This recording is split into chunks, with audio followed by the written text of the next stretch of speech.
Hello, listeners and readers of AwardsWatch.com. This is episode almost said 214. It's 215 of the AwardsWatch Podcast. I am your executive editor, Ryan McQuade, frantically trying to host this podcast today because it is a big one. It is our final Oscar predictions before the Oscar nominations come out. Joining me, as always, is, well, not always, but he's been on the last couple episodes, I guess, is Erik Anderson, our editor-in-chief. Please send help and snacks. Yeah. Our associate editor, Sophia Ciminello. Please send wine and snacks. And Awards Watch contributor, Kevin Lee. Please send drug. No, don't do that. Yes, send the drugs. Drugs. All the drugs. Send it all. Send it all. All right. Here's how we're going to do this today, just for everybody out there. We're not going to go down every category because we would be here 5 hours. And I don't know if y'all have the whole weekend to listen to this, listeners, since we're releasing this on Friday. And the nominations will be out next Tuesday on the 23rd, correct, Erik? That's correct. 7 a.m. Central, 8 a.m. Eastern, 5 a.m. on the West Coast. Poor Erik. I think it's 5:30, but yeah, either way. Yeah, you're going to wake up at 5. Everybody's waking up at those times. That's the time you'll all be waking up for sure. Do we know who's presenting them? Who's announcing them? You know, that's a good question because we don't. Yeah, you should have probably had that prepared. I thought that was announced already, but maybe it hasn't. I don't know if it was. Allison Williams should come back, though, because she was incredible. Her pronunciations, the elocution. She did a good job. Her and Riz Ahmed were My great. year of dicks. Yeah. My year of dicks. All right. So we're going to not do all of them. We're going to go in-depthly on the top 8 categories, which is the screenplays, actors categories, which are those for director and picture. We're also going to go and do a little bit of a conversation over international feature, documentary, and animated feature. So we'll do in-depth conversations over those 11. The other categories that we're going to do, the other below the line categories, we're going to just single them out here in a sort of rapid fire conversation here. So I'm going to start with Kevin. Kevin, of these below the line categories, which are visual effects, best sound, best hair and makeup, best costumes, best production design, best film editing, best cinematography, best original score, and best original song.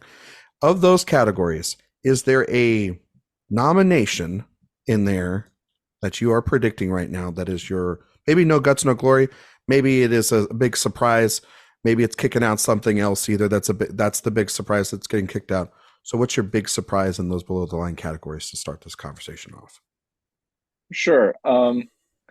I think my no guts, no glory prediction, I guess, is I think Society of the Snow is going to appear somewhere. And so right now I have Society of the Snow getting into visual effects. Okay. And part of me actually thinks it might end up winning it eventually. And then following that, depending on, if it really performs well, if the love for it continues, if the momentum continues, I think we might see Society of the Snow get in cinematography. Interesting. All right. I like that. So he did, instead of 2 categories, he did 1 category. That's what I told him. And he said, nope, I'll do 2 categories. That's fine. Okay. Society of the Snow. That's Kevin's big bold prediction. Kind of like a little surprise, All Quiet on the Western Front from Netflix this year. I like it. Sophia, what you got? Well, BAFTA totally blew up my spot this morning because I was going to say Anatomy of a Fall in editing because I had that prediction down, but they gave us a little tease today. So I actually think that's not such an outside prediction anymore. And I feel like that's a really strong film. So that is in my 5. But my out there one that I'm really hoping happens. So there's a lot going on in production design that I can't quite put my finger on. I think that we have really nailed down, okay, Barbie's there, Poor Things, Oppenheimer, Killers of the Flower Moon, these really incredible films. And then I just keep thinking is Wonka going to get something? Is Asteroid City going to be here? So I'm going with the Zone of Interest. I'm going with it, and just because I think that the work is really phenomenal. It's giving the Parasite nom, honestly, here. That's kind of reminding me of that. And I just think with the overwhelming support that we've seen for that movie, both today at BAFTA, which I guess isn't too surprising. Jonathan Glazer is a Brit, but getting into PGA, I don't know. I just feel like there's an open spot there, and I'm going with the Zone of Interest. Yeah, just to clarify, we are recording this on the day of the BAFTA nominations being released. You kind of have to take BAFTA with a grain of salt. They have a very different voting system than the Oscars or the guilds. And so a lot of people are freaking out today. And rightfully so. There were a lot of big snubs and a lot of surprises, but ultimately BAFTAs are the BAFTAs at the end of the day. They're still the same organization that refuses to nominate Denzel Washington. So how serious can you really take them? You know what I mean? Well, and on the BAFTAs for a second, I thought about it this morning. I was like, I will never forget the year that I got my hopes up come Oscar nomination morning because that organization loved Licorice Pizza so much. There you go. So, yeah, everything with a grain of salt. You have to remember, too, their Oscar crossover last year was completely off with the winners, and like All Quiet won a ton, and so did Banshees. So you have to take it all with a grain of salt. It doesn't mean that every year is different, as Erik always says. And it could help or it could hurt, but there were definitely some shockers there for sure. I mean, and their voting changed yet again. Yes. So they have 3 jury saves and they have 3, just regular votes and 6 nominees. This whole 6 nominee slot that everyone's doing now. It's not good. I don't like it. That's just cheating. Yeah, that's just bullshit. You know what I mean? And yet you still don't have enough room for Andrew Scott. Anyway, I just wanted to say that in front of Erik to make him angry. Anyway, it's just the truth. Anyway, it is way too soon. The mourning process hasn't even begun. Erik, surprise in the below the line categories?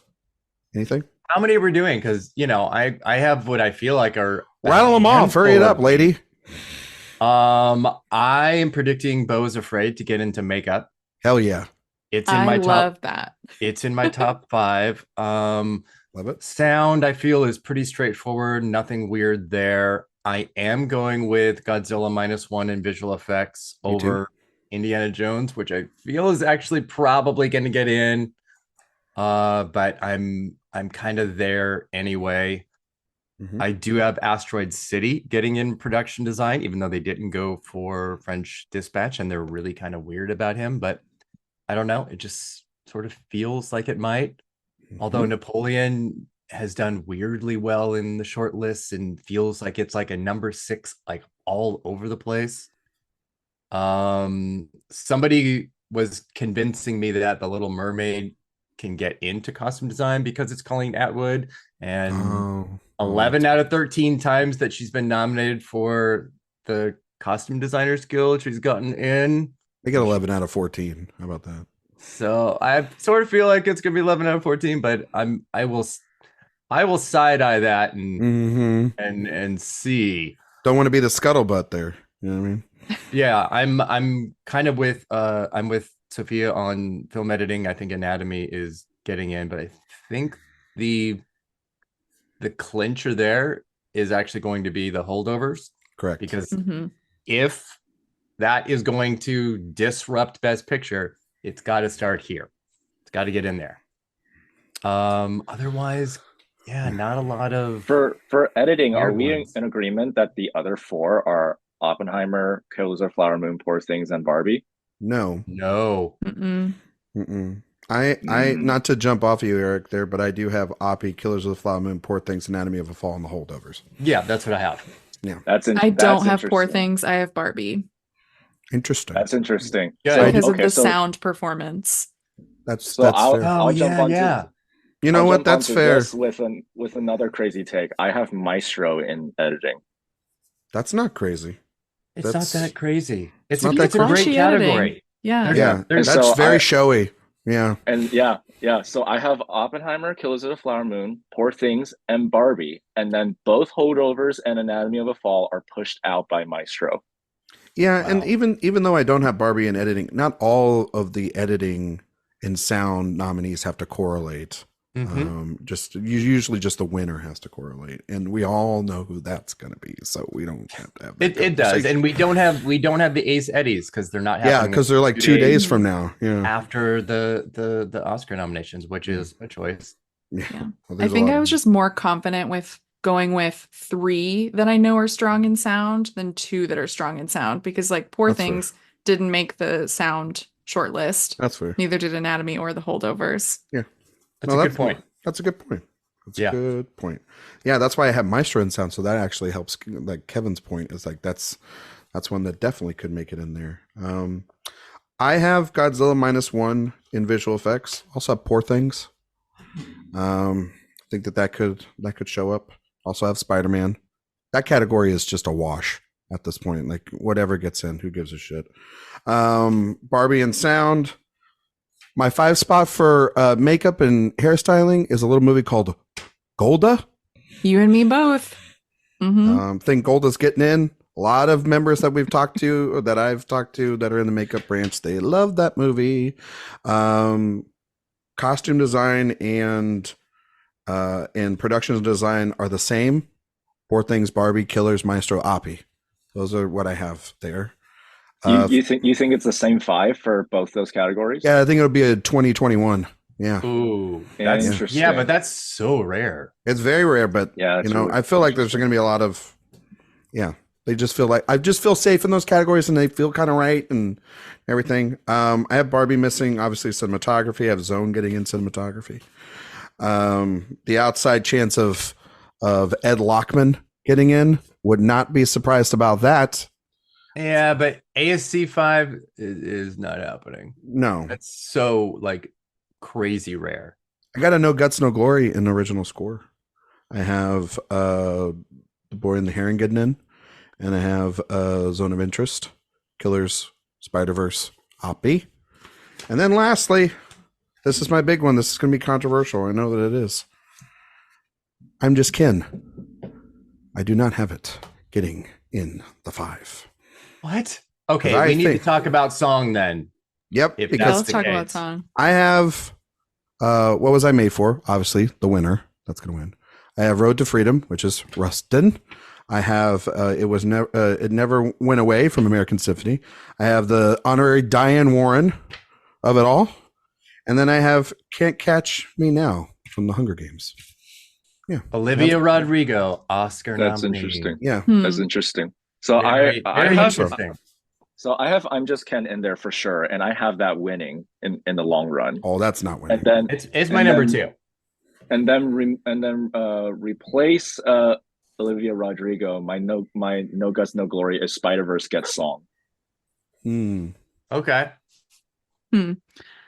I have the same nominees that Ryan has. Just swap out Hunger Games with I'm Just Ken. Okay, that's me fine. too. That's my 5.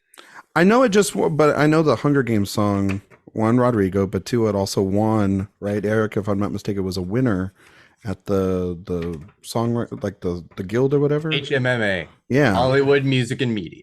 There you go. Yeah, I mean it's a good win. It's not a bad win. The 2 winners. The 2 winners were what was I made for in that? Yeah, one of the things I wrote about in the score and song prediction piece is that the HMMA and the Society of Composers and Lyricists are the only precursors for song and score that have Academy member crossover, and it's actually quite expansive. So I do pay some close attention to those. I do believe it's why Diane Warren gets in all the time. She loves a party. Those are the same voters. Everybody got those Cheeto bags. On that point quickly with HMMA and Society of Composers and Lyricists, that's why I want to keep an eye on Poor Things actually missing score. It didn't show up there, and it's also a first-time composer. And I know people are putting it in because it's an out there score, like it has a very like signature sound to it, but I just don't know how that branch will respond to it. And I do have kind of a doomsday scenario there, which is John Williams getting in for Indiana Jones. Hell yeah. Which I noticed didn't happen at BAFTA. And before, when he's gotten in for like the Star Wars sequels and things, it does happen at BAFTA first. So it's not, totally locked that he's going to be our, surprise nominee or anything like that. But I wanted to keep an eye on Poor Things because I don't think it's as strong as people think there. Yeah. I think to your point, all the things that we know are going to be like the big double digits, the killers, Oppenheimer, Poor Things, Barbie, potentially. Potentially. Maybe. We'll talk about that. I mean, I think it's reasonable that all of them are going to miss things that seem like they should have gotten in easily. To be fair, I think, except for maybe Oppenheimer. I was going to say, probably the only one that is going to be able to push through. Well, Oppenheimer missed it because of the shortcut already. I think that the visual effects miss was its miss already. Everything else now, I do not expect, none of us expect, based off of probably our conversations here or what we have not talked about, is that will probably be the one movie that does have the best day. Probably. Well, yeah, it got 13 of its 15 BAFTA long list this morning. It's crazy. Good for it. But then Mrs. Casting, how does that happen? Don't know. I wonder about costume design for Oppenheimer. And that's the other iffy one. That's the only one. Even though I have it in because again, this might be my bias. Like I want to wear all of the suits in the movie, and I think there's a lot of suiting in it and a lot of variety to that. And there's just like a lot of costumes. I think like the volume works in costume designers' favor. Yeah. So I have it in, but I wouldn't be shocked if that was one of Oppenheimer's few misses of the morning. I think it's either costume or production design that Oppenheimer misses. It gets one or the other and not both. That's my fear. Yeah, I have it in. I think it's so easy. Design. I think it's really easy for Oppenheimer to miss costume and Wonka gets it or something like that. I don't see. That's where Colleen Atwood sneaks in. I don't think that will happen. Okay, let's get to the main categories that we're here to talk about, the 11 that we're here to talk about. Well, let's start with Best Animated Feature. Kevin, you can kick us off again, please. Sure. Animated Feature is a very strange category for me personally this year. I think as we talk about these 11, I'm going to have a pattern going on, which is there are 3 nominees that I think are safe. And then the other 2, 4th and 5th, feel like complete wild cards to me. So for animated, I think the 3 that are safe are Spider-Verse, The Boy and the Heron, and Elemental. And then it's like throw a dart at who you think the 4th and 5th are. And so I think the 4th is a Netflix movie, and I am leaning Chicken Run over Nimona right now. And then the 5th slot usually is another big studio that competes against Disney, or it's just Disney because Elemental is technically Pixar. So the 5th is, throw a dart. It could be Illumination's Super Mario Brothers movie, or it very well could be Wish from Disney. Okay. Which one are you picking? I am leaning towards Mario right now. Okay. All right. Sophia? Yeah, so totally agree on the first 3. I went with Nimona for my number 4. And then I actually kept Chicken Run Dawn of the Nugget. I have that at 5, which I'm not confident in. I really want to go with Robot Dreams. Like that's my dream pick here. And I think it could happen, but I'm going with Chicken Run just because of love for Aardman and stop motion animation. So those are my 5. Not confident in 5, but feel pretty good about 1 through 4. Erik? Yeah, I do have Robot Dreams in, and yes, Chicken Run did make it into BAFTA in a field of 4. I don't know why there's always 4 there. It's really ridiculous. I'm pretty foolish. I have Chicken Run like down to number 10. Ooh. So I have Spider-Man, Boy and the Heron, Nimona, Elemental, and Robot Dreams is my top 5. But the argument for Super Mario Brothers is obviously great. The Minions movies do extremely well. Universal is very loved here in that category. More so than something like Teenage Mutant Ninja Turtles will be a great film, but I think it looks so much like Spider-Man. I don't see why they would really go for both. So yeah, I don't feel that comfortable outside of that top three: Elemental, Spider-Man, Boy and the Heron. It's really a big grab, and like you said, Kevin, I think a lot of categories are like that. Yeah, I mean they got Teenage Mutant Ninja Turtles, like the Annie was on the BAFTA long list, didn't make it obviously. CCA PGA was big for it. The PGAs were Boy and the Heron, Across the Spider-Verse, Elemental, Super Mario Bros, and Teenage Mutant Ninja Turtles. And but a lot of Robot Dreams' love is from directors, and you can see the sort of last minute push for it by Neon, and then of course Nimona. That's Netflix's biggest push, and they got the Annie. They were on the BAFTA long list, and they were a Critics' Choice nominee. I agree with everyone here. I have Spider-Verse, Boy and the Heron, and Elemental. I think those are pretty undeniable, your top three. I have Robot Dreams, just like you, Erik. I feel when you have like Phil Lord and Chris Miller and Guillermo del Toro sort of like campaigning for you, that kind of helps you out a little bit. The last spot, I thought about Nimona a lot. It was one of the first screeners out the gate. It was one of the first big things that Netflix was pushing to not just to CCA voters, but to BAFTA voters and everybody else. Ultimately, though, I think I'm going to stick with 4 out of the 5 from the PGA, and I am going to go with Teenage Mutant Ninja Turtles. I think that it's hit the right places it needed to. It didn't hit BAFTA today, obviously, but it was on the long list, and I think that it is really been really well received. And I know it's a lot like Spider-Verse, but also like you could say the same thing like Kevin's mentioning about like how Disney movies and Pixar movies sort of blend together. I don't see Wish happening. I feel like Super Mario is more of like that's the money, and not of the quality probably to get in. I think it's between Nimona and Teenage Mutant Ninja Turtles, and I'm just going to give the edge to the Turtles, if that's okay. Turtle. All right. Best documentary. Sophia, let you kick this one off. Oh, God. Sorry. Me for this one. Always. I mean, do you want me to? I mean, no, it's fine. I got it. I'm just saying there's a category later. Like, these are not easy categories, guys. Like, we cannot get mad about this. Documentary feature. It's always just like, okay, what am I going to go with here? So I went with 20 Days in Mariupol, Beyond Utopia, Four Daughters, 32 Sounds, and American Symphony. That's what I have. That is my same 5. I don't know what that says.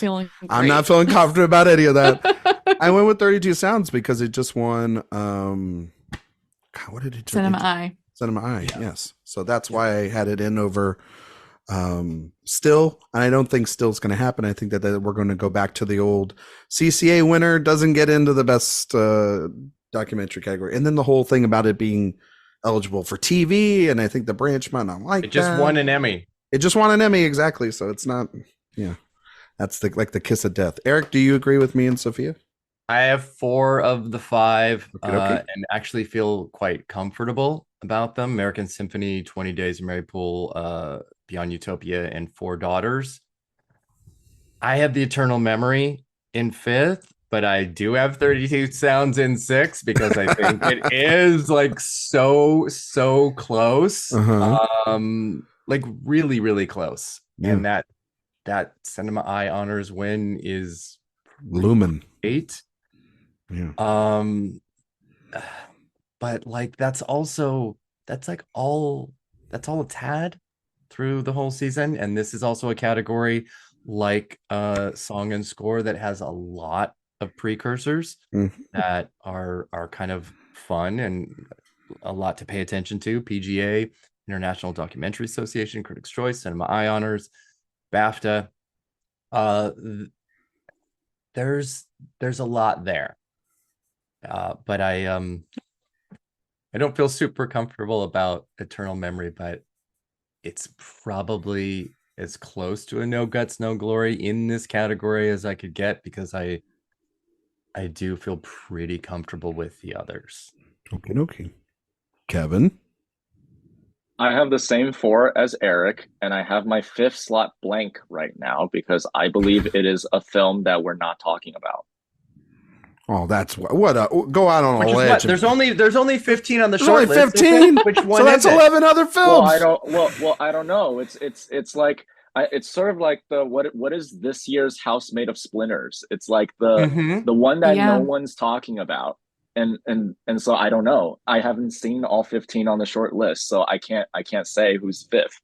I just think this is a thing that happens quite often in the Oscars, that some film that nobody's been talking about during this entire season suddenly gets in, and people will be like, what's that? Yeah, watch. It's like To Kill a if Tiger. I could throw one out that I think it could be, for me, just gut reaction, is a Still Small Voice. I was just gonna throw out the To Kill a Tiger because it's just like randomly showing up on my Facebook ads and stuff. And the only thing about Still Small Voice is that it's Abramora, and they have 32 sounds, and that has been like their push.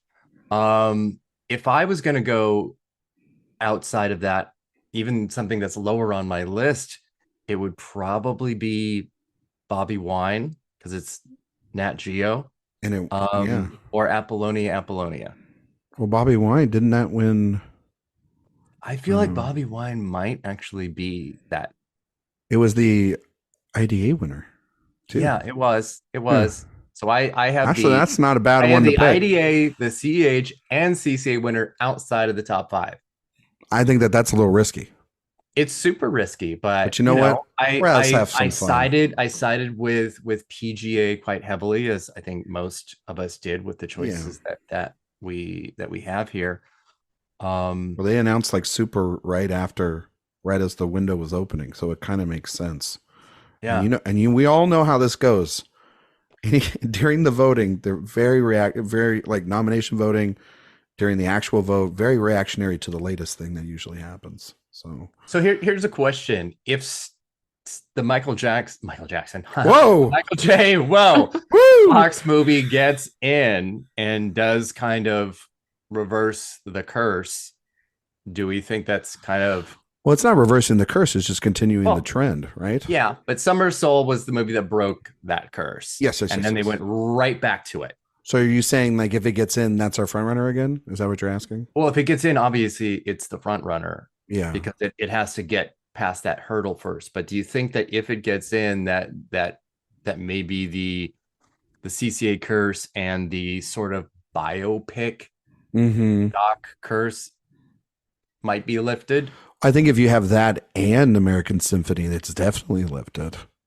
Because those are both biopic-y sort of. But not in the same way. No, but like if one of those win. Which I assumed those are like the top 2 and have been in most critics wins and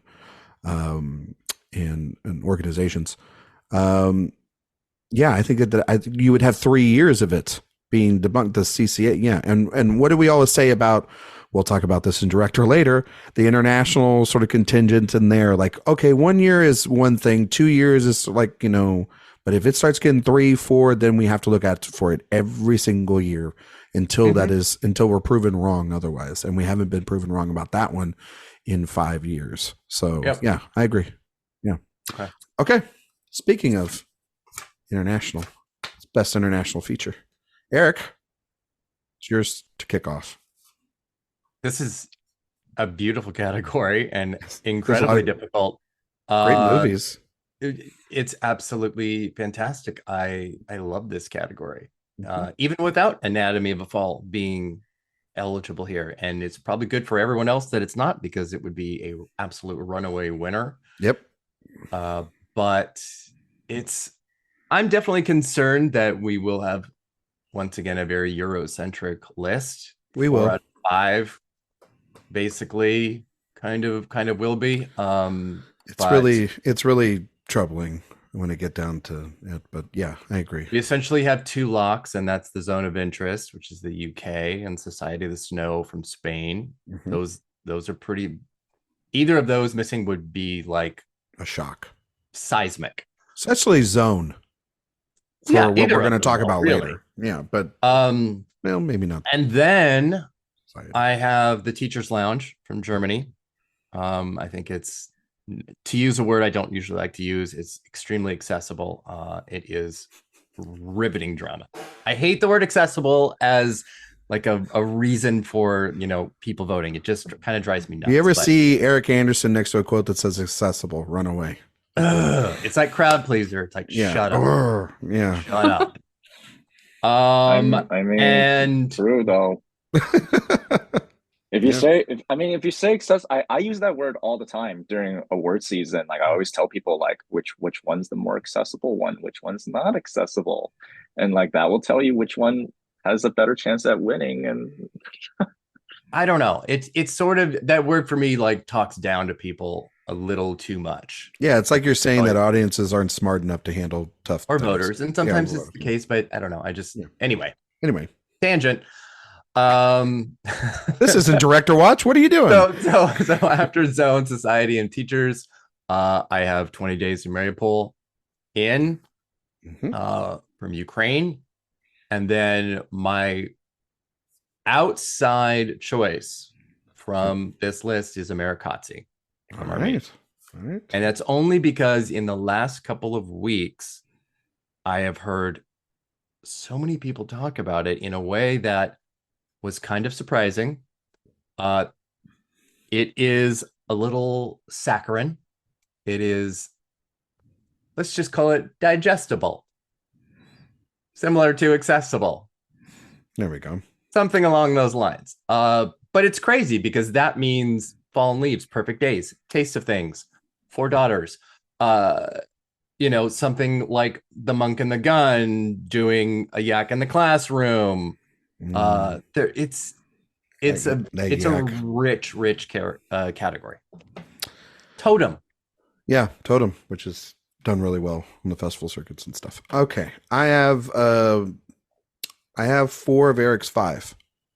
I have Zone of Interest, Society of the Snow, Teacher's Lounge, 20 Days in Mariupol, because we've seen over the last couple of years the documentary and the international feature have crossovered a ton. Not a ton, but like enough every single year to have one. And I think that would be the one. And then until proven otherwise, I have Tasty Things in here. All right. I have the Taste of Things. So until proven otherwise, I have it in here. And I think its snub is only helping it. I think a lot of people love it. It's a very literal, digestible film. Because it's about, you really set it up there earlier. I mean, it's right there. I think also too, anytime you talk about Anatomy of a Fall, you're like, okay, what's that other film that it's not it's replacing it for France, and it's that, and then people watch it and then they're like, oh, what a charming little 2.5 hour movie about French cooking. So yeah, I think it'll get in. France is getting in one way or the other this year. That's my opinion. Kevin? I have the same 5 as Ryan. There you go. Sophia, you got the same 5 as me?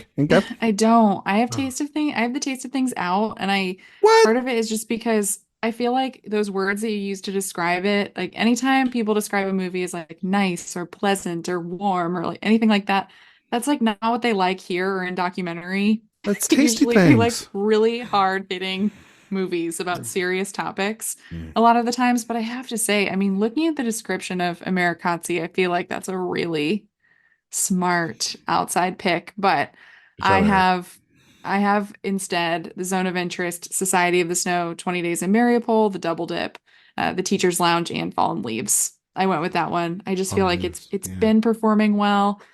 I don't know. I personally loved it too. It's a tight little movie too. So yeah.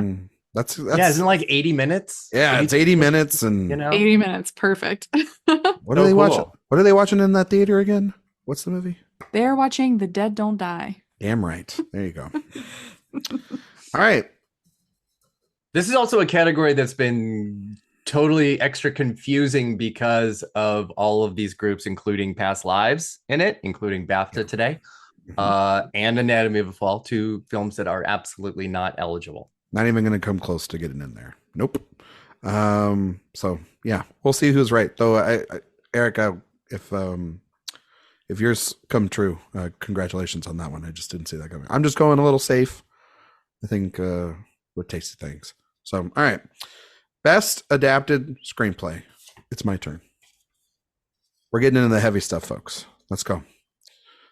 I have Oppenheimer, Oppie, Barbie, Killers of the Flower Moon, Poor Things, and American Fiction. I am not going crazy in this category because I think people are going to start losing their minds trying to predict things that aren't going to happen.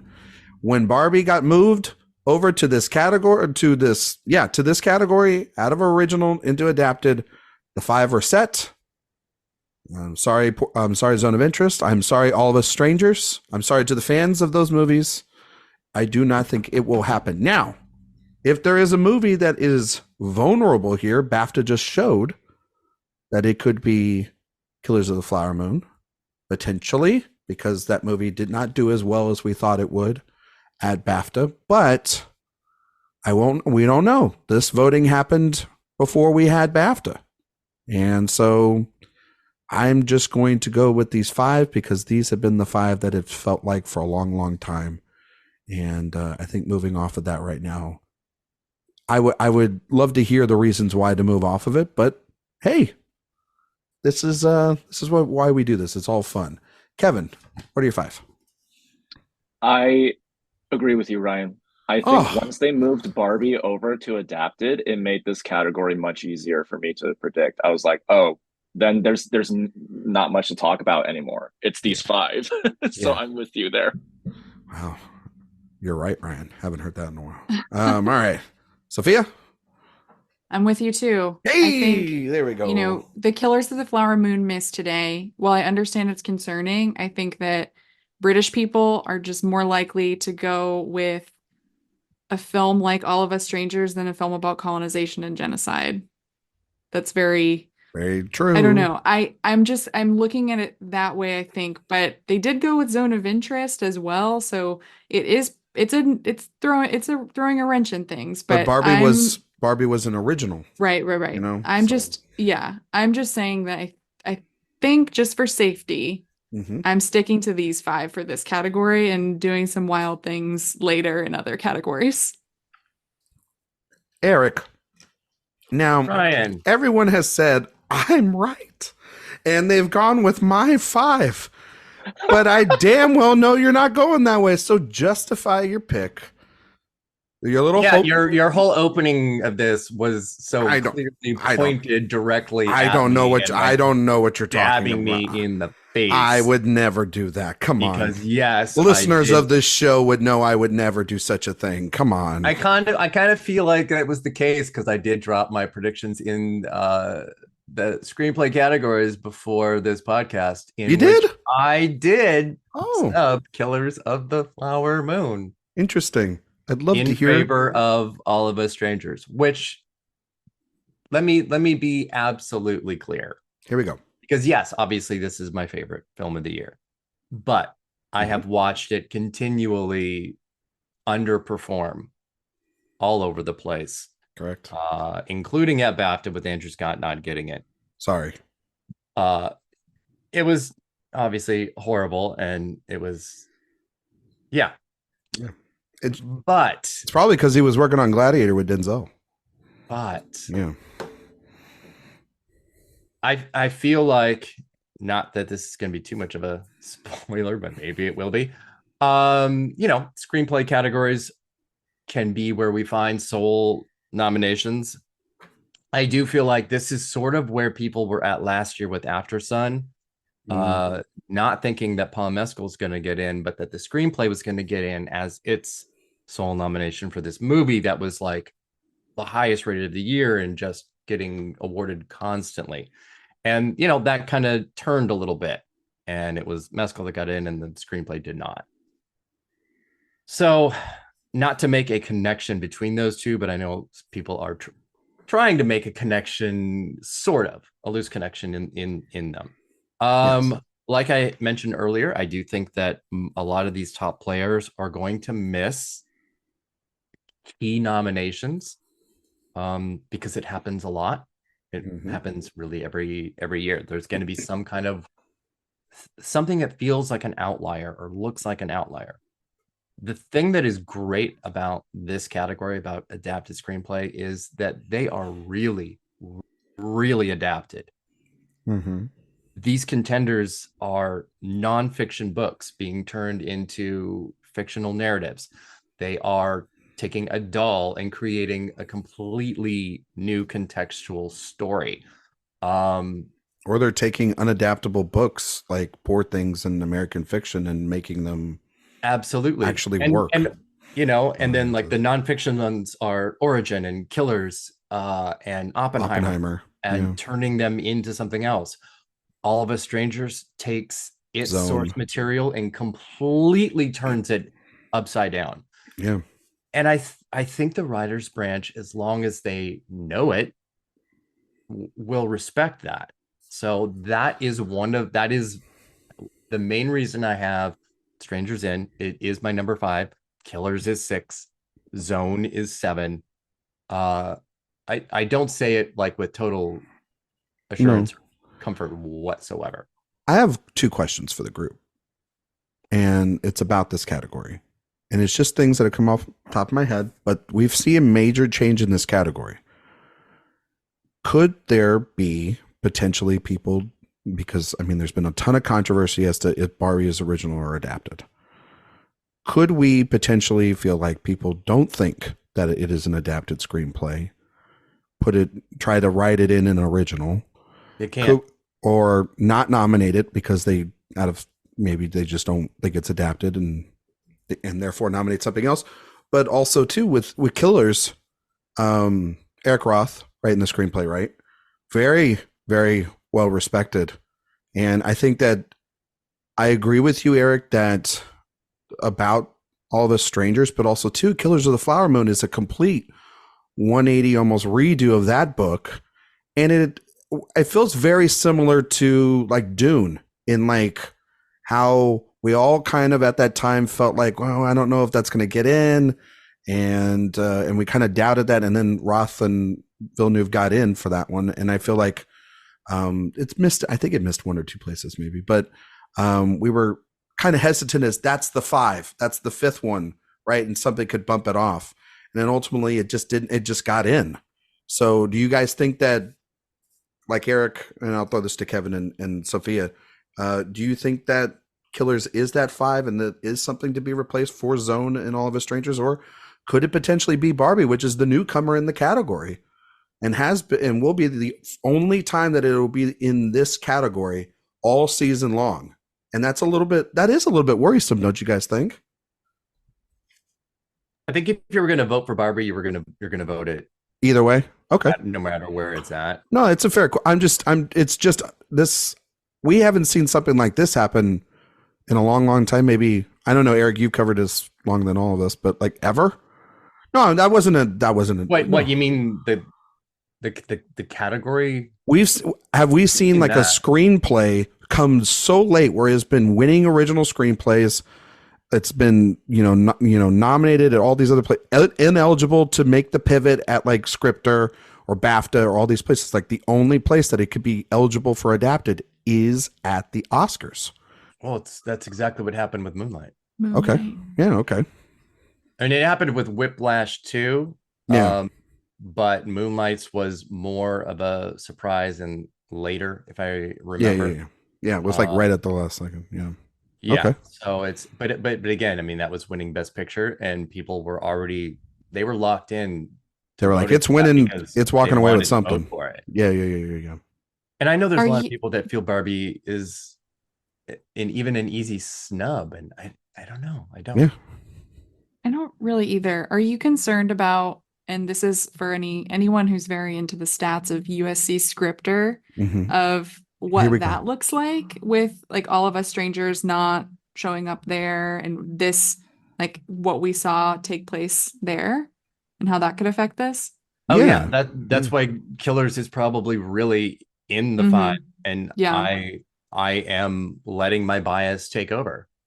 Yeah, it happens to all of us. Question about it'll happen for me later. Well, also the question about USC Scripter is and I don't know if this is the right time to talk about it or an actress, but got to talk about it at a certain point, which is the late big push for Origin at the time of voting again. And this is very much, once again, for Erik's friend and nemesis, Frances Fisher, and a bunch of other A-list actresses, including Angelina Jolie, doing Q&As. But as Erik and I have talked, that To Leslie campaign was very focused on Andrea Riseborough.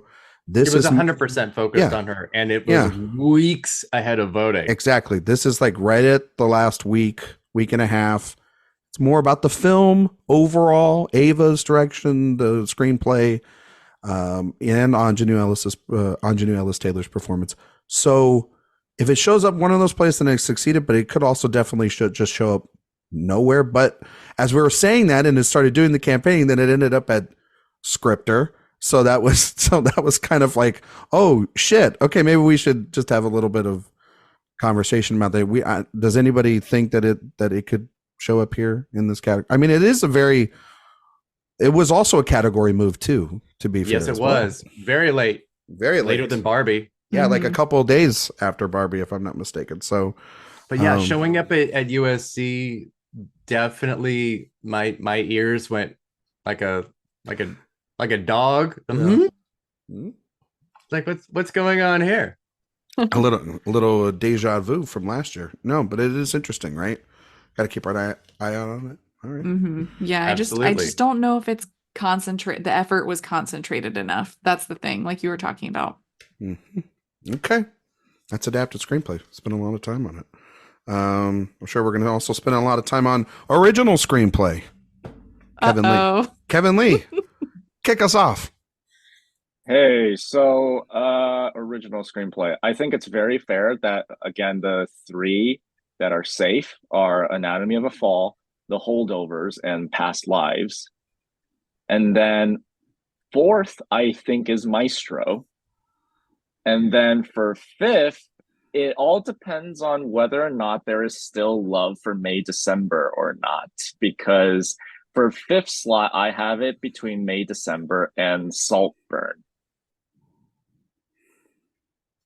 And I'm not quite sure which one to go. I'm kind of leaning towards in my opinion, the worst case, which is Saltburn gets it and May, December just gets shut out. Or Kevin, you could be like me and you could have both. Which is also like me, because we chose chaos. Apparently so. Yep. So y'all shows, I would assume, The Holdovers, Past Lives, Anatomy of a Fall, May, December, and Maestro. Or I mean, not Maestro, Saltburn. That's what I have. Okay. I have The Holdovers, Past Lives, Anatomy of a Fall, May, December, and Maestro. I think that, but I do see where Kevin's coming from about Saltburn and about May, December. I think the May, December thing is me hoping and praying and wishing that to happen, because it's one of the best screenplays of the year, if not the best screenplay of the year. But Saltburn is written by a previous Academy Award winner, and they like Emerald Fennell so much that her last film, they gave her an Oscar. And Maestro, Bradley Cooper, may not get in director, but just like A Star Is Born, he could get into screenplay. So, and it's right, because A Star Is Born get into screenplay. No, he didn't. That's the whole thing. Well, there we go. Well, Maestro will definitely probably get into screenplay this time. It just feels like it. Maestro did really well, but it's there is sort of this weird Stars Born redux where he was able to get in director and screenplay at BAFTA, and Oscar said, "No, we're good." Why did I think it got into screenplay in 2018? Yeah, I keep thinking that it did, but it didn't. I study the nominations of Bradley Cooper. It's sickening at this point. We're looking at a me insane. Many more and more losses. So it could either be, what would it be if he got 2 this year, Sophia? It would be up to 13? He could get, where is he right now? 11? 11? He's at 9. He's at 9, so it could be 11. That's kind of how I'm thinking of it, is picture an actor. It's either going to be 11 or 12. or Yeah. 10 next Tuesday. Well, yeah, Yeah. that's true. That's true. I think the other thing about Maestro that I kept thinking of, which is like not a perfect comparison, but I think I made this last week at some point. I was thinking about when Mank randomly missed screenplay, and we kept thinking like, oh, that's kind of an easy like screenplay will get in. Sure, they like this movie. It's all over the board. We have performances, we have crafts, but the writing isn't what people are talking about when they're talking about this movie. And if they are talking about the writing with Maestro, a lot of people don't like this screenplay or they cite it as the thing that's not working for them. True. So that's what concerns me. And yes, like I do like May, December and Saltburn a lot. So maybe it's a little bit of that, but I don't know. I feel like this is where we could get some shakeup. You know, I'm changing my pick. I'm going to Kevin's 5 because BAFTA also showed today too. And May December is continuously underperforming, and BAFTA as well too is the big showing for Saltburn. That's just me putting my hopes out there for a movie that I love so much. I'm just gonna go conservative and take May December off the board and go to Saltburn, and that just makes sense. Which is weird because I'm going. You have Holdovers, Past Lives, Anatomy, Maestro and Saltburn. Okay. Yes. The Kevin Lee 5. That's what we're gonna call it. Wow. May December getting completely blanked would be a well, is it? We'll find out. Because Sophia Ciminello, we're switching it up on the sheet. Sophia, best supporting actor. That's what we're going to do right now. Thank you so much for giving me this category. I knew she texted me 2 hours ago about it. There's no way I was not going to let her talk about it first. Well, I hate to be disappointing. I mean, I wanted to do something really fun, but because I don't know, this is what I'm going with. Robert Downey Jr., Ryan Gosling, Robert De Niro, Willem Dafoe, and Mark Ruffalo. I don't feel good about it. I feel like something is going to happen with one of the Poor Things guys. And I've had a feeling for a long time that I wanted to come true at SAG, but that just didn't there. But we got it at BAFTA today. And I know it was probably because of that jury. It was definitely because of that jury. But Dominic Sessa, I still think could happen. Very much and so. I might pull the trigger on it before Tuesday. Okay. But I just feel like they love, like, Willem Dafoe. He got in for At Eternity's Gate. And Mark Ruffalo, like, he's missed before too in the precursors and has come back at the Oscars. So I'm sticking with them to be safe. Okay. Erik. This is so I mean, as of this recording, I have not done supporting actor yet. Or this is the final. Or lead yet. So this is whatever I say right now. It's final. Means nothing. It's final. It means nothing. If it's not in print, if you read that piece and it's changed from this, it's probably going to be. It's probably going to be because this is way to put a caveat out there on your pick. Let's just go with the three RRR, the RRR, which has been this way all damn since season. the beginning. Robert and Ryan, law offices, whatever they are. Bob they're Ryan. In. Then it gets a little fun. Yeah, it does. If one of either Ruffalo or Dafoe was a front runner, the way that like Sam Rockwell was in Three Billboards and Woody Harrelson got in, then I'd be more into both of them getting in. I'm going to lean to Dafoe being the one getting in. SAG, the more empathetic performance. Ruffalo is really great and fun and out there, but they already kind of have that with Ryan Gosling. I was just gonna say that. Yeah. So maybe there might be a little bit of that. And again, that's another thing for Poor Things where it's like underperforms a little bit. And then for fifth, and this is only because of today, I am going to go with Dominic Sessa. There you go. That's my 5.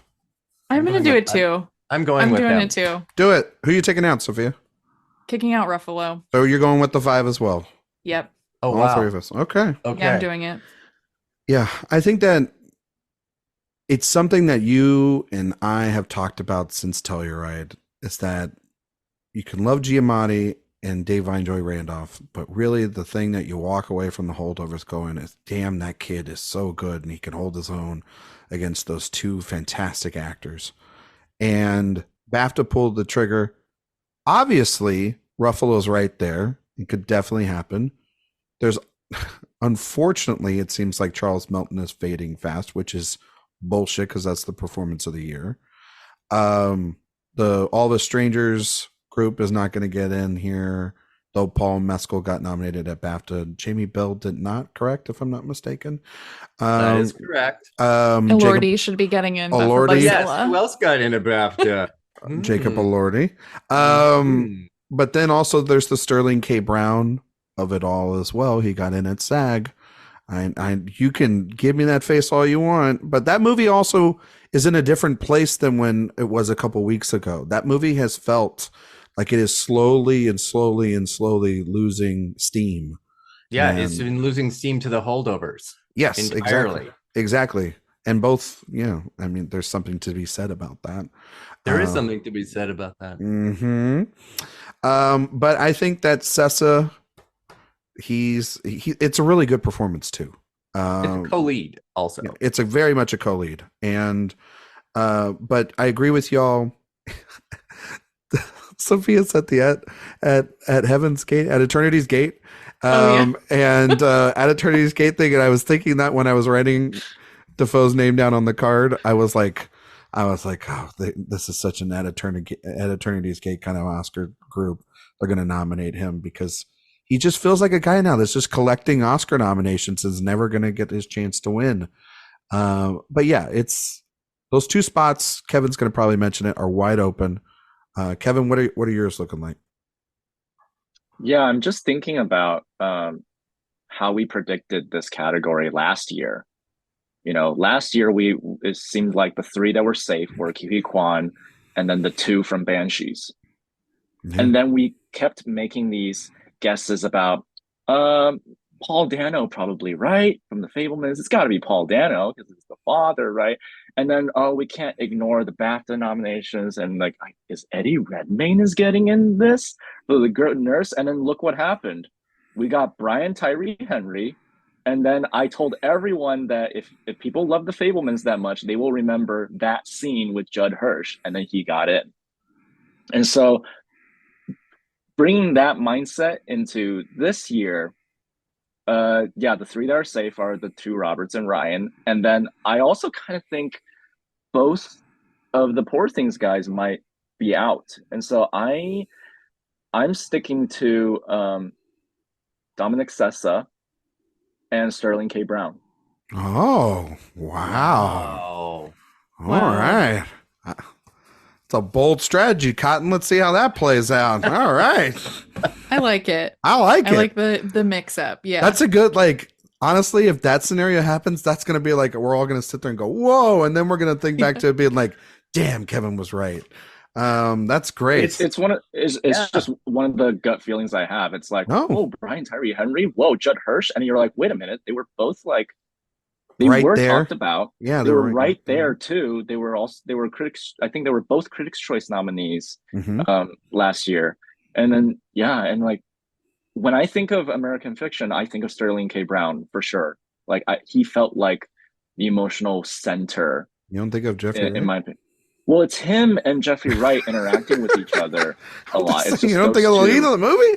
No, that's fair. That's fair. And then Dominic Sessa, I agree with everything you guys have been saying. He's technically co-lead in the film. And then I just sort of think of Dominic Sessa as the Stephanie Hsu of this year. It's sort of like how Everything Everywhere has the mother-daughter thing. I sort of see the Holdovers as this father-son kind of, surrogate dynamic. Sort of yeah. And that's sort of the logic that I'm having in my head about Dominic Sessa getting in there. Yeah, and if Giamatti and Randolph are going to get in, why wouldn't? It's not about a win; it's just about getting in at that point. He's also he's going everywhere. He's at every single event. He is hugely popular. Everybody wants to talk to him. He's brand new to all of this. but seems to be kind of really into it, at least into the clothes wearing element of it. Looks like Bob Dylan. You know what I mean? So yeah, he feels like it's not an easy pick, but it feels like a pick that makes sense. Yeah, no, it does. That being said, I would love nothing more than to see the 2 words of Charles Milton read off, and that be the Brian Tyree Henry, the sort of surprise at the beginning of the year and everything too. But I just, well, Milton wouldn't be a surprise the way that Henry was, because Henry didn't have I know anything coming in. It was just like, wow. I know. Yeah, I would like to see that happen. That's all. I mean, I'd like to see a lineup that includes Jacob Elordi, Paul Mescal, and Ryan Gosling, but I know I'm not going to get it. Can we get the BAFTA lineup? Is that what you're saying? Yeah. I'm just saying this BAFTA lineup fucks. Yeah. They did a pretty good job. Yeah. Supporting actress, Erik Anderson. It's up to you now. God, this fucking category. Yep. All right.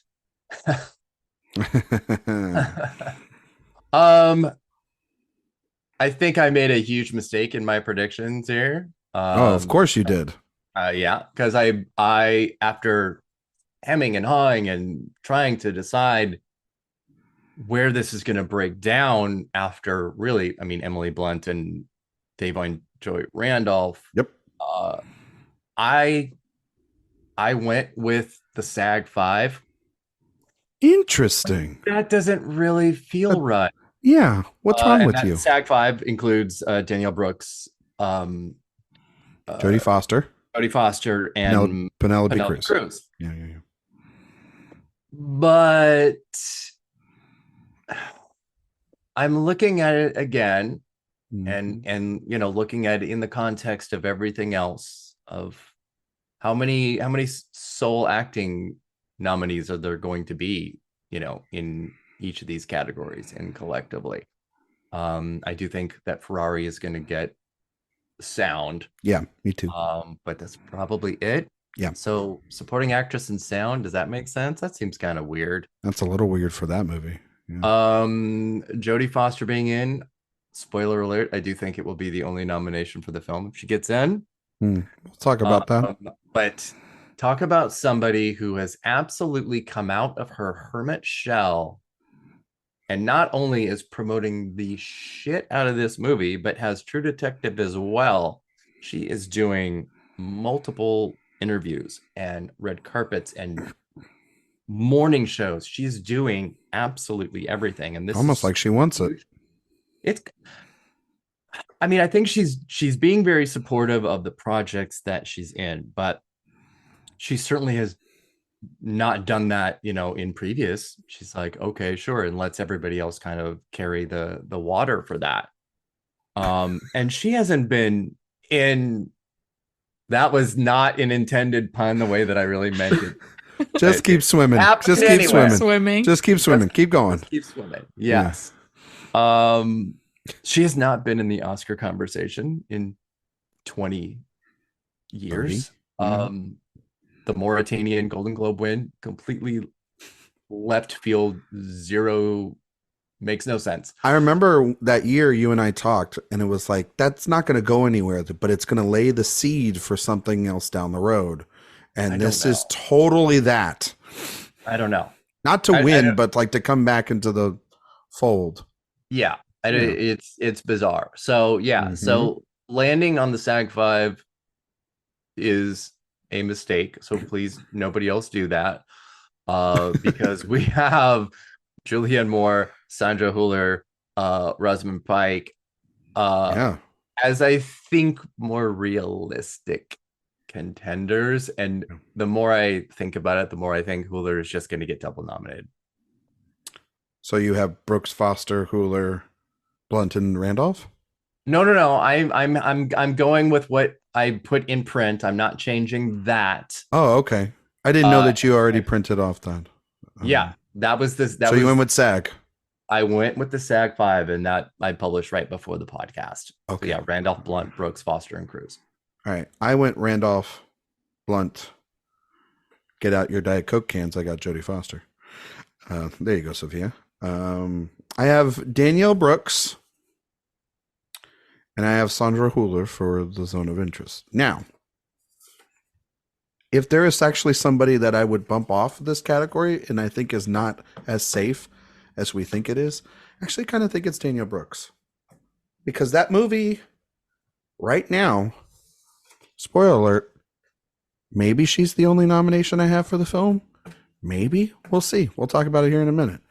But that movie is nowhere in my tech categories.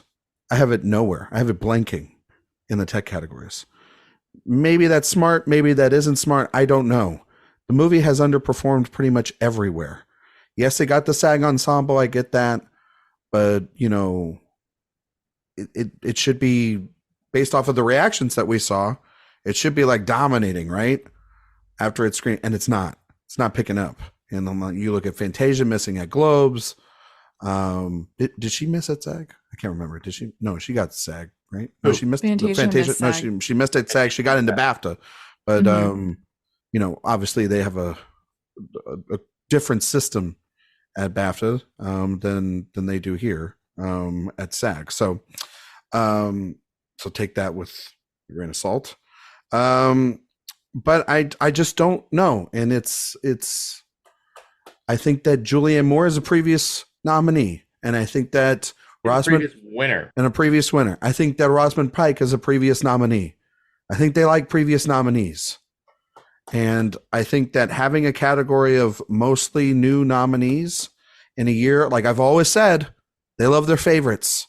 So I think Brooks over somebody like Foster, and maybe Sandra Hüller's a little too much, but you know, everybody loves Zone of Interest. She's definitely primed for a double nomination. Blunt's going to finally get in, even though because she's carrying off you can hate it all you want, Erik, just get over it.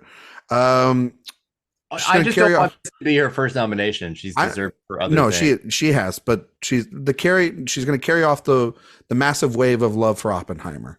And then of course Randolph, who should have already been a previous nominee for Dolomite Is My Name, finally gets in here for the Holdovers. I think that Brooks is vulnerable, and I would not be surprised if, I guess, Rosamund Pike, because she has Globe Critics' Choice nomination, right? If I'm not just Globe and BAFTA.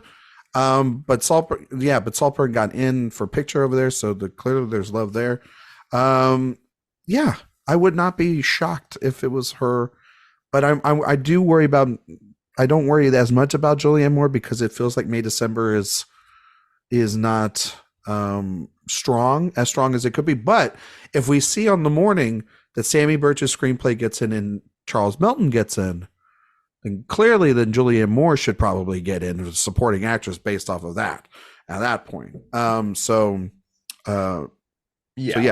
I have Brooks in there right now. That's just my caveat to say she's very vulnerable in that fifth spot for me. Kevin? Oh. Uh-oh. I agree with pretty much most of what you guys have said.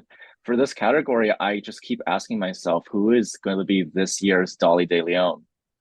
The one who we say like is going to get in there, deserves to be in there, and then oops, what happened, right? And I think I'm with Brian on this one, that the vulnerable one here is Danielle Brooks. I agree that film's been really underperforming. And then with the other logic that Ryan used, which is they like their They like their previous winners. They like their favorites. They like their favorites. That's it. So I have Randolph and Blunt and Foster in there. Mm-hmm. And then my fourth slot is that they like their favorites with Penelope Cruz. Okay. And then my fifth, I'm going by the same logic I used last year of Judd Hirsch getting in there. I'm predicting America Ferrera getting in. Okay. All right. Okay, but that's not like a Judd Hirsch type of she's an 80-year-old man nomination comparison, or Judi Dench. Yeah. I think of it. She's not in competition with somebody else. And are you thinking that because of that scene alone will carry her? That's how I think of it. They like the just like in Fabelmans, they like the film. they like that script, and they always talk about that scene, that monologue, that moment, right? I feel like Barbie's doing the same thing this year. People like the film, people like the script, and people talk about that scene. Yeah, that's fair. That's fair. Yeah. But she hasn't showed up anywhere. At least Judd Hirsch showed up. She showed up Critics' Choice, if we're counting that. Yep. She did. Yeah, that's right. Yeah, she did show up. And she got to make a speech. Not for supporting actress, but for a special award. Well, I mean, it was still for that too, but yeah. It was also like clearly for an Oscar push. It wasn't actually, Anyway, we don't have to get in that. Sophia, what do you got? Yeah, so I did something kind of big here, I guess. This is one of my big swings. I don't have Danielle Brooks in. I took her out. I don't think it's happening. I think it's going to be sad, but I think that something happened on the Color Purple set and with this campaign, and we are not seeing, there's no reason why this shouldn't have got into guilds like CDG or like things like that. It's just like we have to pay attention to those little red flags.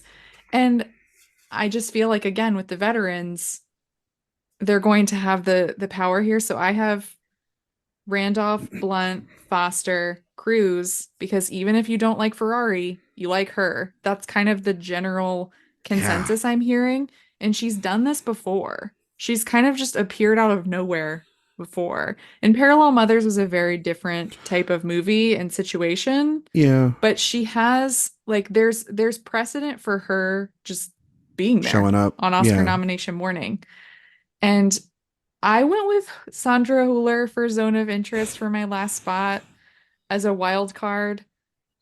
I don't know. That could be dumb. It could be Rachel McAdams for all we know. We could be getting something crazy here because this category is so nuts. I'm not predicting that. Don't hurt me. No, I shouldn't even throw it out there. Yeah, you're just like giving me hope for something I know that's not going to happen. She would not even be in my top 10, to be honest. She's not in my top 10. Yeah. We need to tweet. I would love it to be Julianne Moore, but I just like in my head, May December is the screenplay nomination, and that's it. Yeah. So that's the 5 I'm going with for now. I could see Pike in there. I mean, it could be a number of things, but that's where I'm going.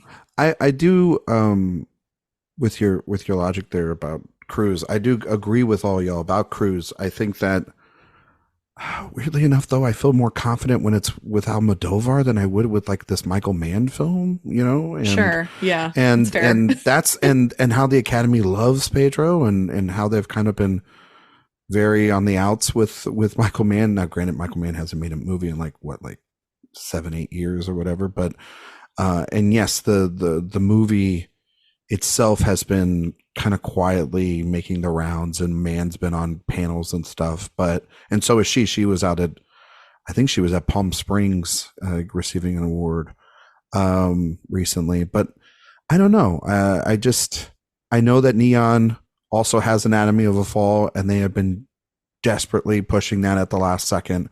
And that's why I feel that, the sound nomination for Ferrari makes total sense, but the supporting actress push for me, regardless of, how great I think she is in the film, I think that's maybe a little too far.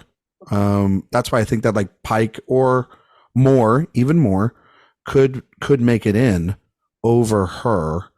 I just have Brooks for now, just as like a placeholder. But again, I agree with everything you said, Sophia. Like, she feels vulnerable. That being said, she's hit everything, but there's always a person, right, every year that hits every single place. And then usually it's sometimes in the lead categories, but definitely like someone that always hits and you think, oh, they're safe. And then like, what happened? Why didn't they get in? I don't understand. Yeah, I mean, it's usually somebody that is in danger of being the sole nomination for their film, and that's exactly what she is. And yeah, I mean, the more we talk about it, Brooks really is the most vulnerable here, because I am also in agreement that I don't think it's going to get in anywhere else. Maybe. But then I looked at my list again, and we have Suffering Mother, Suffering Wife, Suffering Friend, and Suffering Wife. And then I look at my 6, 7, 8 of Julianne Moore, Sandra Hüller, and Rosamund Pike, and it's like Evil Woman, Evil Woman. Hell yeah. And I love the evil women. And while I would obviously want all of those to get in, I can't ignore the fact that sometimes voters have a really abject, and when I say sometimes voters, you know who I mean, feeling about difficult women. Yeah. So a combination of more Huller and Pike getting in seems like an absolute pipe dream, because it's not in trend with the others. Yeah. So aggressively the villains. Yeah. Varying degrees. Mm-hmm. We shall see. We shall see. I might make a change. I don't know. Brooks. Yeah, that Brooks. Oh, I shouldn't have her on there. All right. Who did? Is it me? Best actor? Yes, I believe. Okay. I have Cillian Murphy for Oppenheimer, Paul Giamatti for The Holdovers, Bradley Cooper for Maestro. Those are the three I feel the strongest. And Coleman Domingo for Rustin. He hasn't missed anywhere. And the song's getting in. I feel very confident that that 1-2 punch will be there. Now it comes down to the final spot. So again, Erik logic would say take the SAG 5, because Leonardo DiCaprio has missed BAFTA as well today too, for his potato salad performance in Killers of the Flower Moon. French fried potato performance. It's as sloppy as potato salad. But with raisins in it. Yeah, it's got big old raisins in it. But they love Leonardo DiCaprio, winner multiple time, nominee in this category, one-time winner. Obviously, Bradley Cooper is a previous nominee. Giamatti is a previous nominee in supporting actor. Domingo and Murphy would be first-time snubs. Jeffrey Wright, again, would be a first-time nominee. It feels weird now that we're kind of sitting here and that Leonardo DiCaprio is the vulnerable one versus Jeffrey Wright. But American Fiction is not as strong as Killers of the Flower Moon. And I am just going to say, in terms of nominations, in terms of every category, Kevin, that's what he's giving me that look. I think that we could easily see American Fiction, after all of its plays at the festivals and its audience award winners, just be screenplay and picture, and that's it. And that's exactly how I have it as of right now, because I have Leonardo DiCaprio getting in my 5th spot. I'm not confident in it whatsoever. I think Jeffrey Wright should get in. Everybody knows how much I love Jeffrey Wright. I think he's really good in the movie, and I've been dying for decades to get him an Oscar nomination. But it feels like it's between him and Leo, and I know this Academy. They love their favorites. I'm going with Leonardo DiCaprio as of right now. Kevin? I have the same 4, but I have Jeffrey Wright instead of Leonardo DiCaprio. Yeah, it's a SAG 5. I think, the SAG 5. I think there are enough people out there who secretly don't think Leo's that great in the film. And then I think publicly, the way Leo's been attending events, it doesn't come off to me as like Leo wants to win. It's more about I'm using my own presence to boost Lily Gladstone. And so then in addition, American Fiction is just really staying around. Like it's been winning in places that I didn't expect it would win. So it's the film doesn't feel like one of those, oh, it's because we got to nominate someone and we got to nominate a movie. Like, no, it's been like there's like a passion behind it and there's an energy behind it that I notice. So that's why I think Jeffrey Wright's got to be in there. And also just, it's a really good performance. He's so funny, and he manages to balance the humor aspects and the dramatic aspects together. And so, yeah, those are my 5. Sophia? I'm with you, Ryan. I think American Fiction is going to follow in Women Talking's footsteps and will just be picture and adapted screenplay. I was thinking about dropping Coleman Domingo for a while because of that movie's performance, but the more I think about it, it's like that performance screams Best Actor nomination. It just does. does. And it's much more of a like first time nomination that we see, I think, with the Academy. So I feel pretty good about him, like not being the one that misses after hitting all of the spots that he needs to. And I feel like at the end of the day, whose performance is more actors branch friendly, it's going to be like a villainous dope who's some people think is cartoonish, some people think it's his best performance of his career, versus Jeffrey Wright, who I think could get the Paul Giamatti sideways treatment. Like we've seen like comparisons, I think, to Paul Giamatti before with Jeffrey Wright too. In And American it's Fiction. not Yeah. in American Fiction, yeah. And it's not the it's just not the type of performance we always see this branch going with. Contemporary, regular man. I don't know. So I'm going with those 5. I don't feel good about it. If Leo misses, I won't be shocked, but I've had him in for like over a year now. So I've had him in for 2 years because ever since last year when when we thought the damn film was coming out, I was like, well, Leo's in. And I think that here's our veteran. Yeah, well, here's our veteran, right? Because we were all trying to find that last year. Mm-hmm. And then it just ended up being it. I mean, it's very rare the SAG 5 carry 5 for 5 over in this category, but it's been done before. Wasn't it? It was last year, wasn't it? Or no, it was the year before that. That it was 5 for 5. So it happens. It happens. But it is rare, right? Erik, what you got? I am again going with the SAG 5. Okay. And so we're split on this. This is great. Yeah, and I think Kevin's reasoning makes a lot of sense. But also, I mean, taking the BAFTA voting aside for just a moment, but I do want to talk about that specifically with this category. Yeah. DiCaprio's missed the only 2 groups of industry votes. Yeah. And I don't. It's not about how I feel about DiCaprio in this. It's how I'm trying to look at this race, and definitely specifically this race, because we do have 4 actors that have hit everything. So yeah. Logic says that they should be able to go all the way through. Yeah. It would be quite something if both Danielle Brooks and Coleman Domingo hit all precursors and they both miss. That is a possibility, I don't though. think there's any way to escape the optics of that. Mm-hmm. Domingo does have the benefit of having that song nomination feel pretty secure. But at the same time, the American Fiction to Women Talking comparison, absolutely see that. Makes a lot of sense. It is a TIFF People's Choice winner. It's got to get somewhere. Something, right?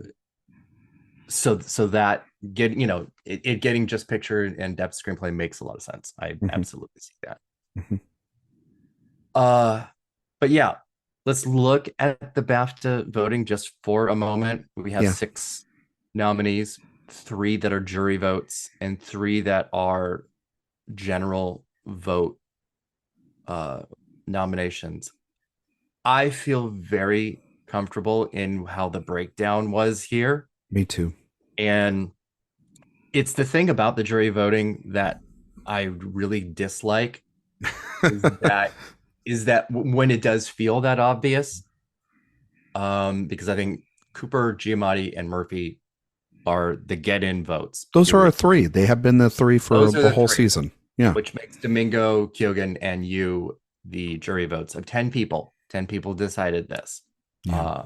And this goes across the board to the other acting categories where we can kind of go, okay, well, wait a minute, this is the outlier. Jacob Elordi or whatever it might be is like, oh, wait a minute, something's kind of weird here. So I don't like it. I don't like being able to identify it in a way that feels like it's something other than genuine. And I think that's kind of the thing it's one of the things I've seen already today of people using to see Coleman Domingo not make it in. I get it. It absolutely makes sense in that context. Yeah. Can I say one thing, Erik? Please. Is that this is one factor into Coleman Domingo. The man has been campaigning his ass off. He has been everywhere. We were just in LA for Critics' Choice, and I felt that he was almost at every single event looking absolutely fabulous. He has been working that red carpet. He's been working those rooms. There was the big Universal party for Oppenheimer, both at the end of the Golden Globes and during the middle of the week, and he was there taking photos with everyone. He did not miss an opportunity to be around voters, and he is very well liked, and he is very well. This very much feels like his time to get this. Jeffrey Wright, on the other hand, I saw him at CCA, but I didn't see him throughout the rest of the week, and they've been doing a ton of interviews, obviously, because I spoke with them earlier in the year, but he's also been doing a ton of Q&As, pre the holidays and stuff, to anticipation, because that movie's been rolling out recently. Leo, on the other hand, yes, I think Kevin's right in that, it feels very much like, yes, he's propping him up, but he's also a producer on this. He's also been, Scorsese's talked about him being very, much a big part in making this character and making this movie exactly what it is. And that the only reason that the screenplay has been changed and this movie is the way it is because Leonardo DiCaprio said, no, it is about Ernest and Molly Burkhart. And those are the two characters that you really think about when you're walking out of that movie, is those two specifically. I mean, obviously I think about Robert De Niro's character because he's so good and he's terrifying in that movie. But a lot of the movie is also on Leo's shoulders, whether you like it or not. And I just don't know if you can really not nominate him. It is such a big performance, just like what Sophia was saying with Coleman Domingo and Rustin, or Bradley Cooper and Maestro. Those are big performances, and they don't ignore those. And it's very rare when you have actors that they like that they just ignore for a performance that is a little bit is less than those big performances. And that's where Jeffrey Wright is at right now. And so, and yes, this very much is like, well, Paul Giamatti is stealing the thunder and the Holdovers is stealing the thunder of American Fiction. And that's not to say that they're an apples to apples comparison, but it feels like those are the kind of, movies that everybody can put on during the holidays and watch. And those screenings have been packed for the Holdovers, and it's been rising. And we'll talk about it in director here in a little bit, and probably in picture. It's been rising up and up and up. While we've seen the Holdovers, the American Fiction, we were talking about, could that surprise win an adapted screenplay? Could it get 2 acting nominations? Could it get into director? Weirdly enough, we were saying that 2 months ago. Now we're not saying that at all. And and we're talking about potentially it just being like you're saying, Sophia, it could potentially be picture and screenplay. It could just be screenplay. We don't know. It could end up being that lone screenplay nominee out of the 4. Like how, Erik, you're looking for that with All the Strangers. It could definitely be that with American Fiction and an adapted screenplay. So, but yeah, I have. I don't want to not mention the gay factor in all of this. Yes. And that is that both Coleman Domingo and Andrew Scott are openly gay actors, even though Andrew Scott doesn't like that phrase. Totally fair. Playing gay characters.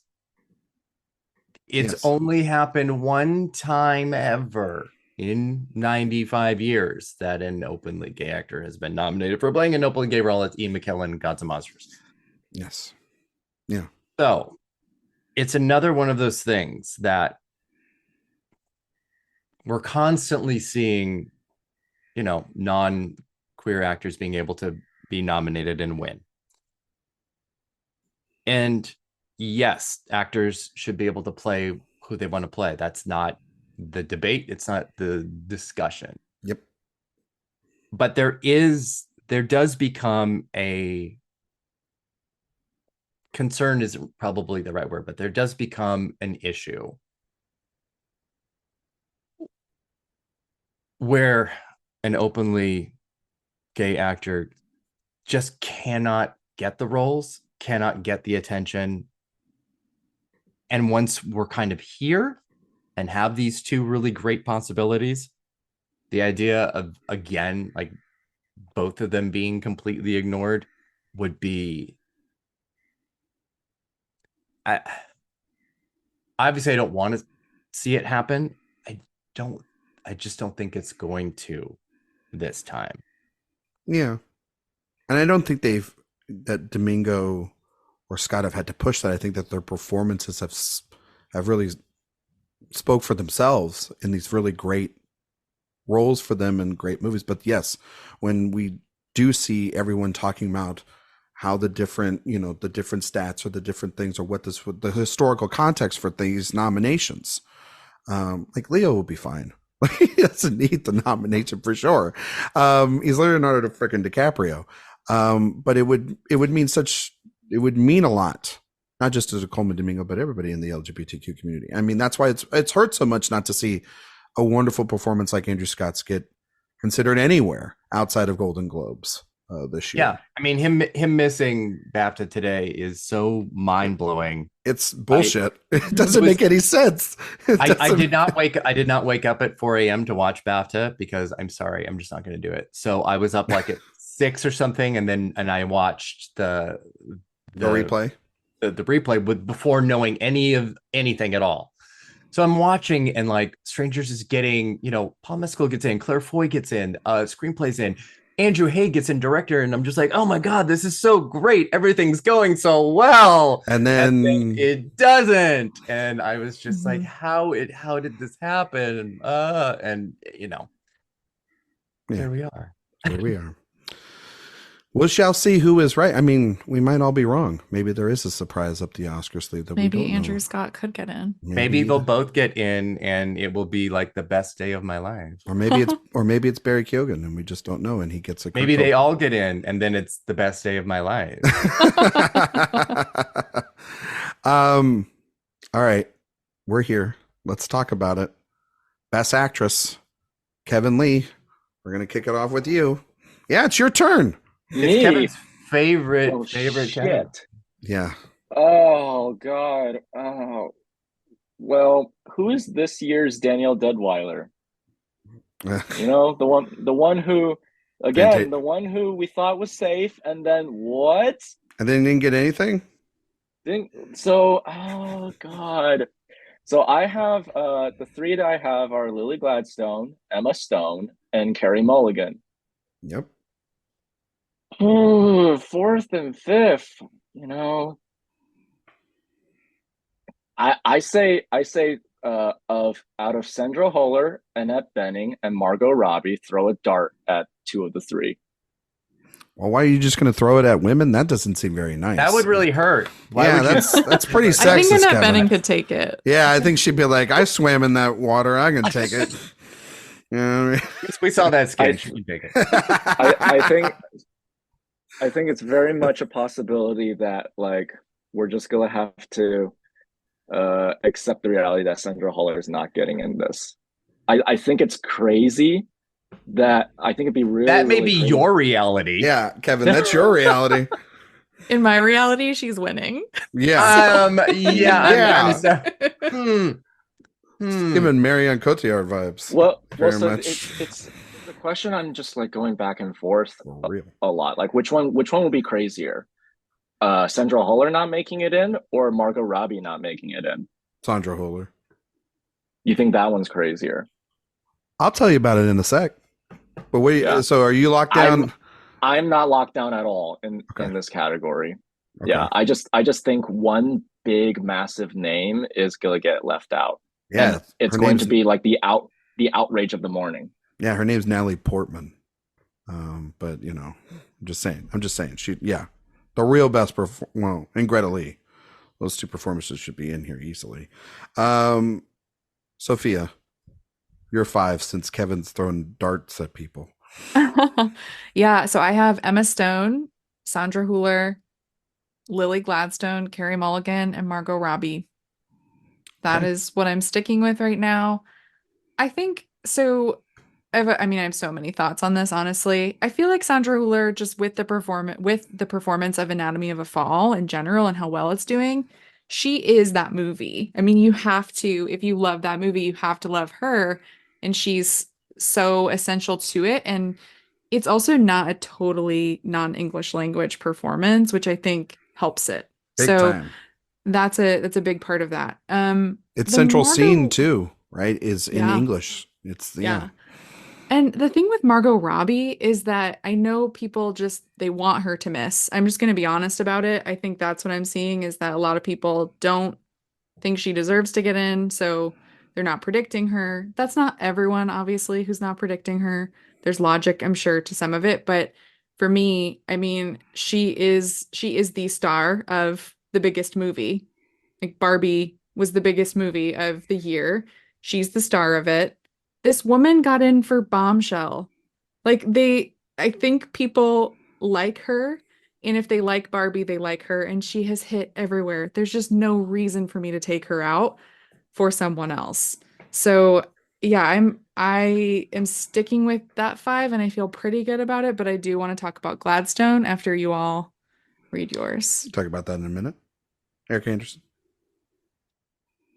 You're not changing this, by the way. This is set right here. This actually, I mean, again, I have not finalized Hasn't- these for writing. They probably won't come until Friday, till the day of this release. Yes. But I don't know. I almost have like a quiet comfort now in this category where I have not had it all year long. Mm-hmm. And I don't know why, but I do. And I am going with Do it. not in order, but just Yes. this five: Carey Mulligan, Sandra Hüller, Emma Stone, Lily Gladstone, and Margot Robbie. Good. And I've had Margot Robbie out and in, and like grittily in and out. But I don't know. I feel now very calm in this category, and I don't know why, because I don't in any other of the acting categories, but this now feels in place. I have the same feeling as you, Erik, but I have different name. So I have Lily Gladstone, Emma Stone, Sandra Hüller, everybody online. Listen up. Carey Mulligan's, she's in. Like, y'all need to stop. Y'all been trying, because everybody hates Maestro online, been trying to say that Carey Mulligan's the weak one. She's getting in. She's playing a real person. Okay?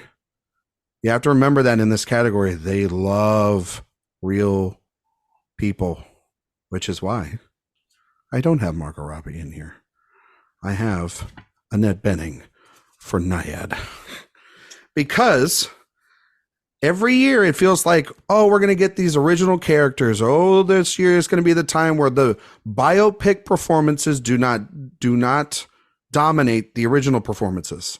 It happens every year where I'm proven wrong, and the biopic performances and actress always seem to dominate. And yes, I understand everything that what you're saying, Sophia. That makes total sense.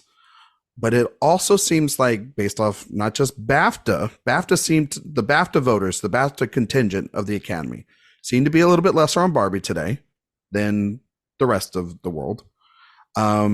It's also felt like this weird feeling too about Barbie. I don't know. It feels like that movie is, it's a comedy, and comedies are up to the subjective eye. And some people might not like them. And obviously, when everyone talks about Barbie, they talk about, I think, two things. I think they talk about Greta Gerwig and her amazing direction and writing of this film alongside Noah Baumbach, and they talk about Ryan Gosling. I don't hear enough about Margot Robbie's performance. Obviously, Margot's the one that put this all together, and I think we give a lot of credit to her as the producer of this. And I don't think she gets enough credit for her performance in it, which is, I think, one of the best, if not her best performance that she's ever given. And yes, I know she got in for Bombshell, but every year obviously is very different than the other. Annette Bening this past week got to have her little medallion speech in the middle of Los Angeles because she didn't get to have the medallion speech at Telluride. And that Telluride medallion is always a big indicator for Oscar nominations. I know that she didn't get to do it actually in the mountains, but she got to do it in the comfy location of Los Angeles, and they got to have a big party, and it was a big Q&A, and Jodie Foster was there. And also, kudos to Netflix. They've kept Diana Nyad away from the cameras, so she doesn't have to speak. So that's been really good for them. I think Lily Gladstone, Carey Mulligan, Annette Bening, those are your biopic performances. You got Emma Stone playing this transformative performance. She's a producer on the film as well, an intricate part of the script, very much like Margot Robbie. Just feels more in the Academy speed, unfortunately, because and that says a whole lot about those two films and where the Academy is at. Sure, and a man over a woman. I get it. I'm just here predicting what I predict. But Sandra Hüller, that performance just feels like it's just lying in the weeds, ready to come and steal it from Emma Stone and Lily Gladstone, right? And I just feel like today was the start of it. The BAFTA nomination going to her. The love that we have seen for Anatomy of a Fall from the festivals, when it was selling out festivals, screenings, and there were lines wrapped around places just kind of like Parasite. And then the way that she's kind of just showed up. She showed up at Globes, and now she's shown up at BAFTA and everything. And she was nominated for Critics' Choice too. I feel like she's right there. So those are the five I have.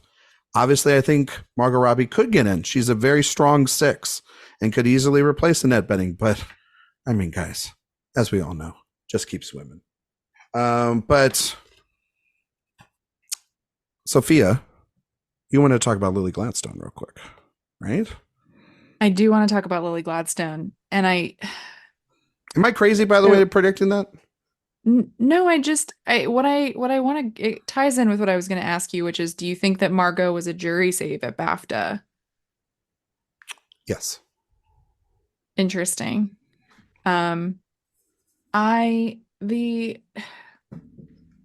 What's hard for me about Lily Gladstone is I've had just this like fear, this worry that's happened ever since LA when they gave her supporting runner-up, that we'll have this category confusion and she'll either show up in supporting or she'll miss here.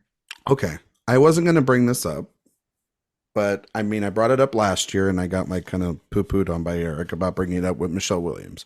But I think that it's a fair thing to bring up because but here it's kind of happened and we're seeing weird stuff going on. I agree. That's why yeah. So okay, let's play out the scenario. Let's say she gets an actress. I mean, she's still going to be a strong contender, but let's say she's the one that knocks Danielle Brooks out, right? And she gets into supporting actress. One, does that mean then, for me, that would mean that Margot Robbie gets bumped up. So that would be her in her place. Let's say that Lily Gladstone, you all three have her in your actress category. Who would you then bump up to replace her in lead actress? And caveat, would she then be the front runner to win Best Supporting Actress? Would she overtake Divine Joy Randolph for you? I can't think that far ahead. Like, I'm purely just like speculating. Is there category confusion? But that's why we got to talk about it. But Annette Bening would be Annette Bening is my 6. Okay. Like she's the one who's lurking because again, like with all of your reasoning, like she is the classic. Who's classic? Right veteran actress, been nominated many times before. Has never won. It's a very Academy friendly performance and transformative too, in a way. Transformative. Yes. All of that. She picked up I don't her own know the doggy answer. bags. I mean, I think in supporting, like, I think this is Divine Joy Randolph's to lose. And I think The Holdovers is a stronger movie than Killers of the Flower Moon when it comes to the Academy. Okay. So yeah, I just bring it up as a fear. Erik, of something that could happen. Would it be Bening for you then to move up if that? I'm going to back up a little bit with the category thing with you, because what's to say that Carey Mulligan doesn't pull votes from herself and get in supporting? Here we go. I talked to somebody. We're getting messy now. Talked to someone yesterday who just saw Maestro. And absolutely loved Mulligan. but was shocked She's in to lead. find out that she's being campaign lead and that she should be supporting. Wow. See, I don't. Very, let's just say high level person. And I was surprised by this, but then not that surprised because, you know, early in the year, we had Mulligan pegged as a supporting performer, just like Gladstone a little bit before Killers actually came out at Cannes. And, you know, then that changed. So I think there's possibility that, I mean, not possibility, there's a reality that both Mulligan and Gladstone will get votes in supporting by people, because you don't have you're not locked into voting anybody in a category other than the way that the screenplays. You're not going to see Barbie in original screenplay, so you can't vote for it there. Yeah. You can vote for Gladstone and Mulligan anywhere. So I think there is potential, and this isn't vote splitting in the same way that people like love to talk about vote splitting, because it is vote splitting within the same performance. That's real. That's possible. But obviously we have seen the Academy do what they want, the way they did with Kate Winslet and The Reader. So I think it's possible. I don't think it is likely. I think if, though, throwing it out there just to stir the pot, if either Mulligan or Gladstone were to miss Best Actress, I think it would be reasonable to assume that as a factor. Nothing will be the factor, but things are a factor in it happening. Do you think that that's like a change that should be made possibly down the road for the Academy? It's like that they should have to submit the way they do at SAG? Yes. I think it's security. So I think it's a good idea. Yeah. Yeah, I think it's a good idea. Yeah. No. Just to make sure and avoid it. But then, you know, you do get some kind of weird, fun things sometimes. So and you get to see the Academy speak for itself in a way that I find appealing.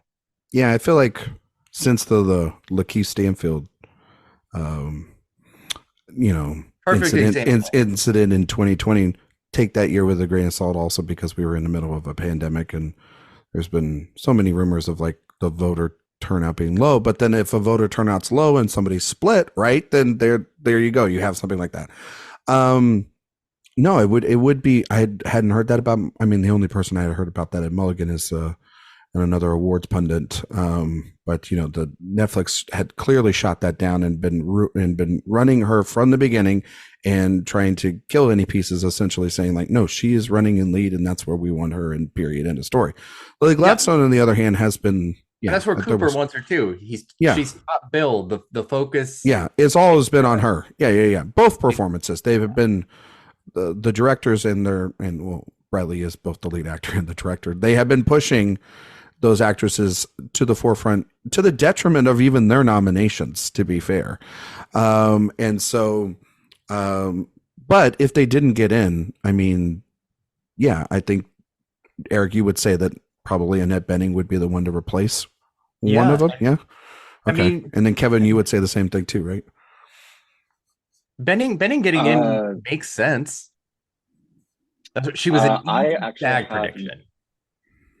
What, Kevin? Ryan, you had Margot Robbie left out of the 5, right? Correct, Amundo.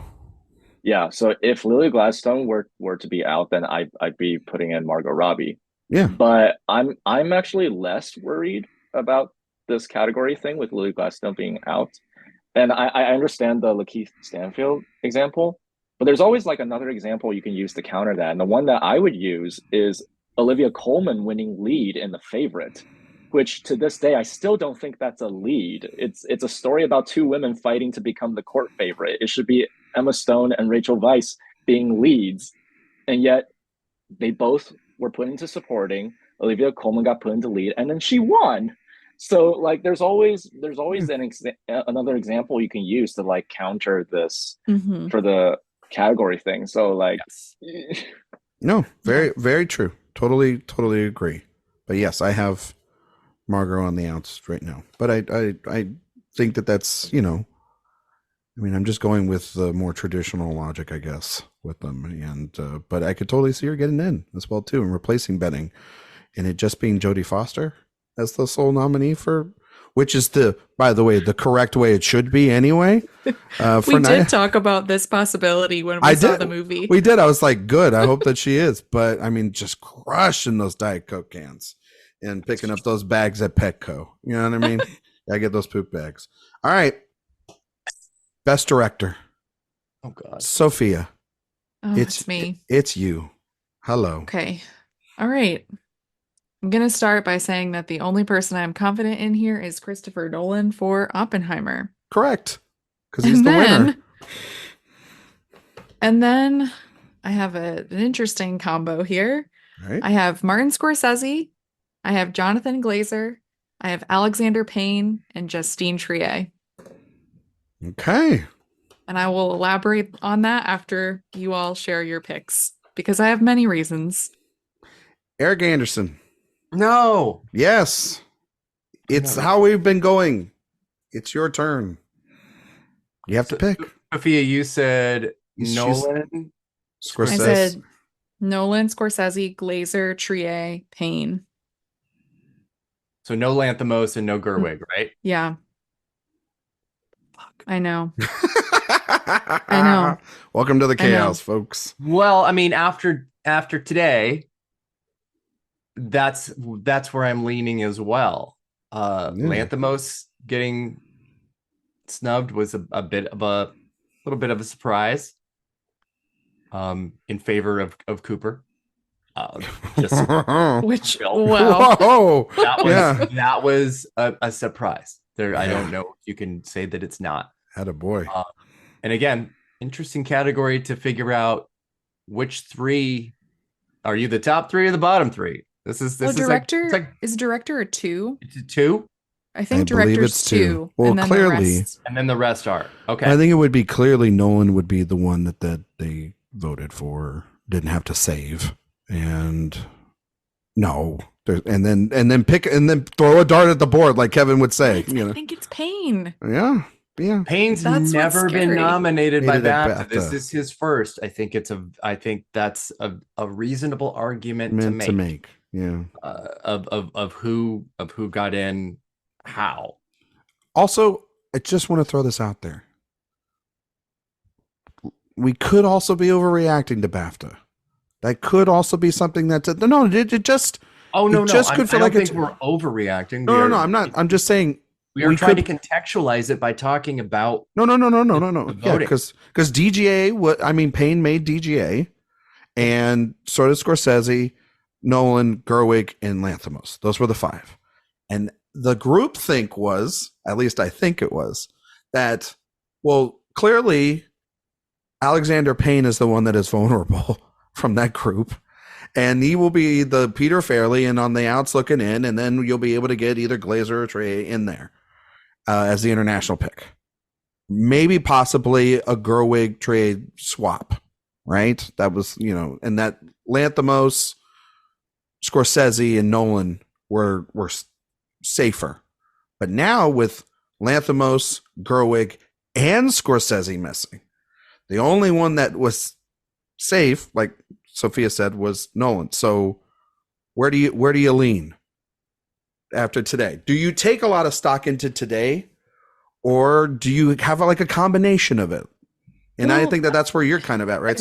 I've never had Gerwig out of director, and I'm a little shaken today by it. It was a little weird this morning. That was the weirdest category, I would definitely say so. But when you look at it again, contextualize that Barbie got 5 total nominations. Yes, obviously Gerwig not making it in makes perfect sense.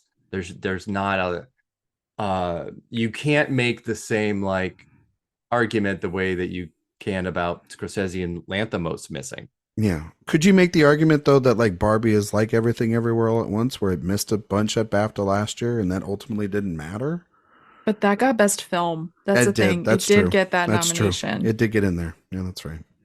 But they did it underperformed big time, and then look how it did in the guilds and stuff. I'm not saying Barbie's going to go through the guilds. Yeah, I'll actually talk through mine now, just as I'm like thinking about it. Just why I did this. So I think with Nolan safe. The reason, so I've been stuck on Trier and Glazer both getting in for a little while now, and thinking about that because last year, I remember on this podcast, I was going to bat for Ruben Östlund over Edward Berger. And part of my reasoning for that was because of the Palme d'Or and the European Film Awards. Yep. And Anatomy of a Fall is doing better than Triangle of Sadness. So for me, it's like Justine Triet is there. She makes sense as a nominee, along with Glazer, who I feel like is just the perfect international quote unquote director pick. Like it just makes sense. It's high art, it's high concept. He's dark and brooding and mysterious and a genius, and it just makes sense. Then for me, like again, pain is the wild card, like until today.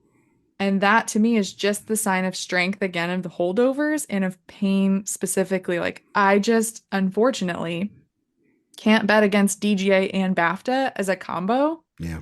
So I have to put him in.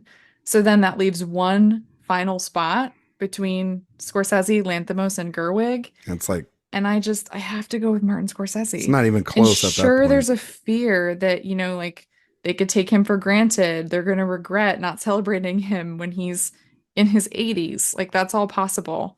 But I just feel like as a directorial achievement for that branch, they're more likely to go with Marty.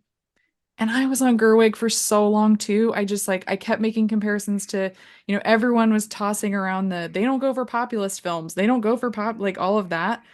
And I heard that, but the comparisons still didn't track for me. So I was comparing her to Todd Phillips directing Joker. You guys remember that when I made that comparison at Telluride? It was like $1 billion movie based on IP. I don't like Joker, but a lot of allusions to other films that are considered more in line influences with the on director's its branch. sleeve. But then I just think this year is too competitive.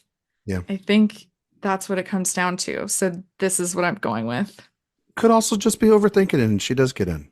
And she's not the vulnerable one. Sure. And pain, or it's one international director, and it's not Glazer and Trade. You know what I mean? It's you got to pick your poison between the two, because Anatomy has done way, way more than we thought it would, since it's not in an international feature. That's the other thing too. It's like Triangle of Sadness won the Palm. It didn't have an international feature. Never mind. That went to something else. But others like that in the past have had that. And so, and then Glazer just feels right. He's also going to probably be in the international feature winner. Yeah. So where are you at, Erik? So I've had Glazer in since May. Yeah. My first predictions. Wait. He was top 3 for me for 6 months, and he's still been in my top 5. So you carried him from May to December? Sorry. Wow. Sorry, I had to. Yes, I did. Sorry, had to do it right there. It's right there. Gracious. Couldn't do it.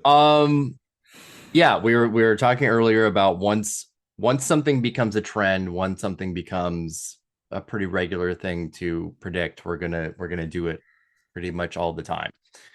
And I was super excited when I predicted Thomas Vinterberg to get in, and he did. And it was a risky one, but it was one where I felt like I could see what was really happening. And it was a weird year too. And so I felt exactly the same way about Glazer. I was like, this is an easy, like out in front international pick choice here. And then, it got grand prize at Cannes, but not the Palm. And Anatomy got the Palm. And Anatomy is what's been overperforming. Zone, to a certain extent, has been underperforming. It certainly did at the European Film Awards, where Anatomy was just like steamrolled. So does that mean that Justine Triet is ahead of Glazer? does it mean that they are both in and that DGA just absolutely despises voting for non-English language directors unless they absolutely have to, like it's a Quaron or something like that? Because it certainly feels like that a lot, that they are a group, and that leans. It feels like they are taking the A in DGA very serious. America. Well, I mean, it is a very large group. It is television directors, commercial directors, all of these things that don't have quite the level of expansion and diversity that certainly the directors branch of the Academy does. Which not as international. Hugely international. Yeah. Which is why we kept seeing that and kept seeing it more. And then it became like, oh, okay, we are watching the progress and progression of a branch and its expansion. And so where does that leave me? Nolan in, yes. Scorsese in, yes. Glazer in, yes. And then we have Payne, Lanthimos, Triet, and Gerwig. And how does that break down? How does it fall? I think Gerwig and Triet can get in. I think it's absolutely possible. They could.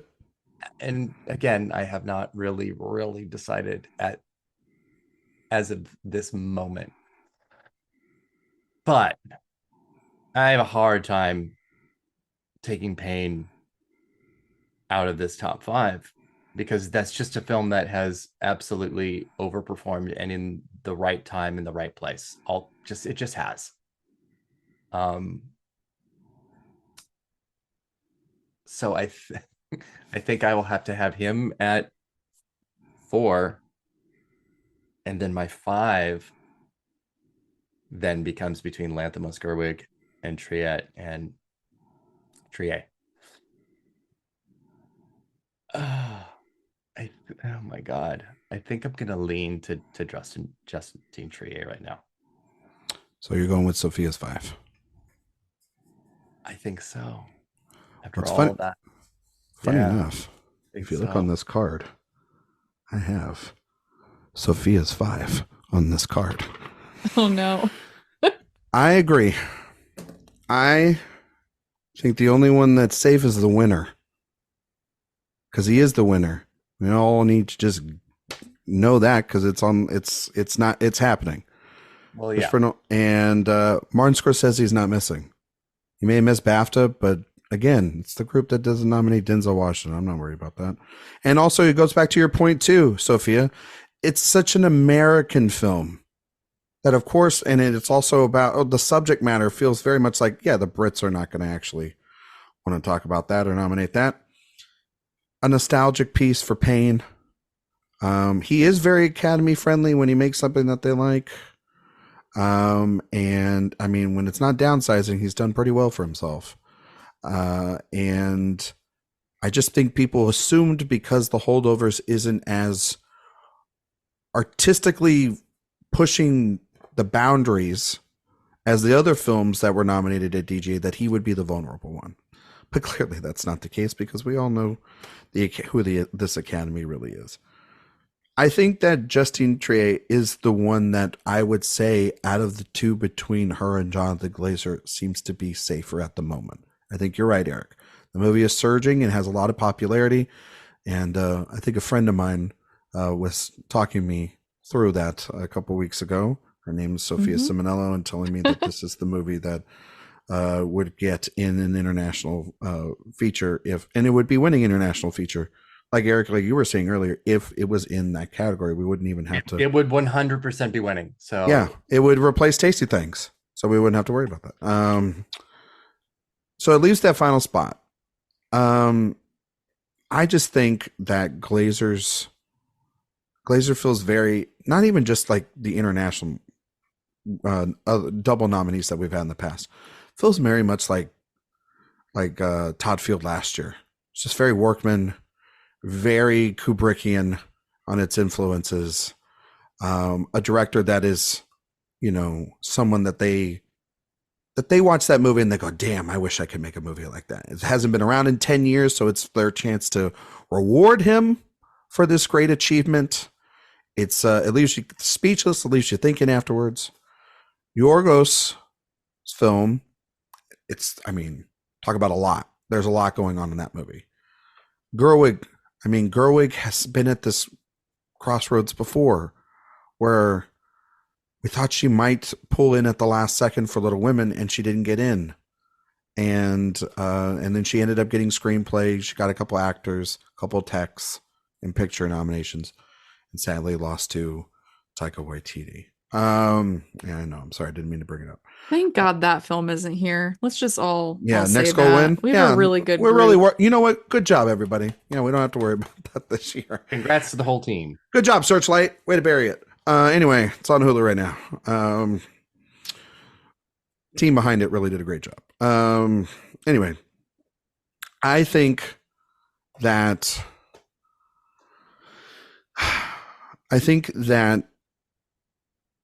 there has been this growing fear that, yes, the John Hamm Mad Men meme is absolutely correct for Barbie and has been like that from the beginning, in that that's what the money's for. And that's what this branch, and that's what maybe a couple of other misses are going to be like, where you made $1.5 billion, but the other movies are going to get in. It's very Top Gun Maverick. And it's just consistent with how they, and it's also Avatar last year too. Very consistent in these populist films are not getting in now with this different, more international brand of this voting block of the Academy and the director's branch. And we're going to go a different path. Yorgos has been in before. Obviously could still get in.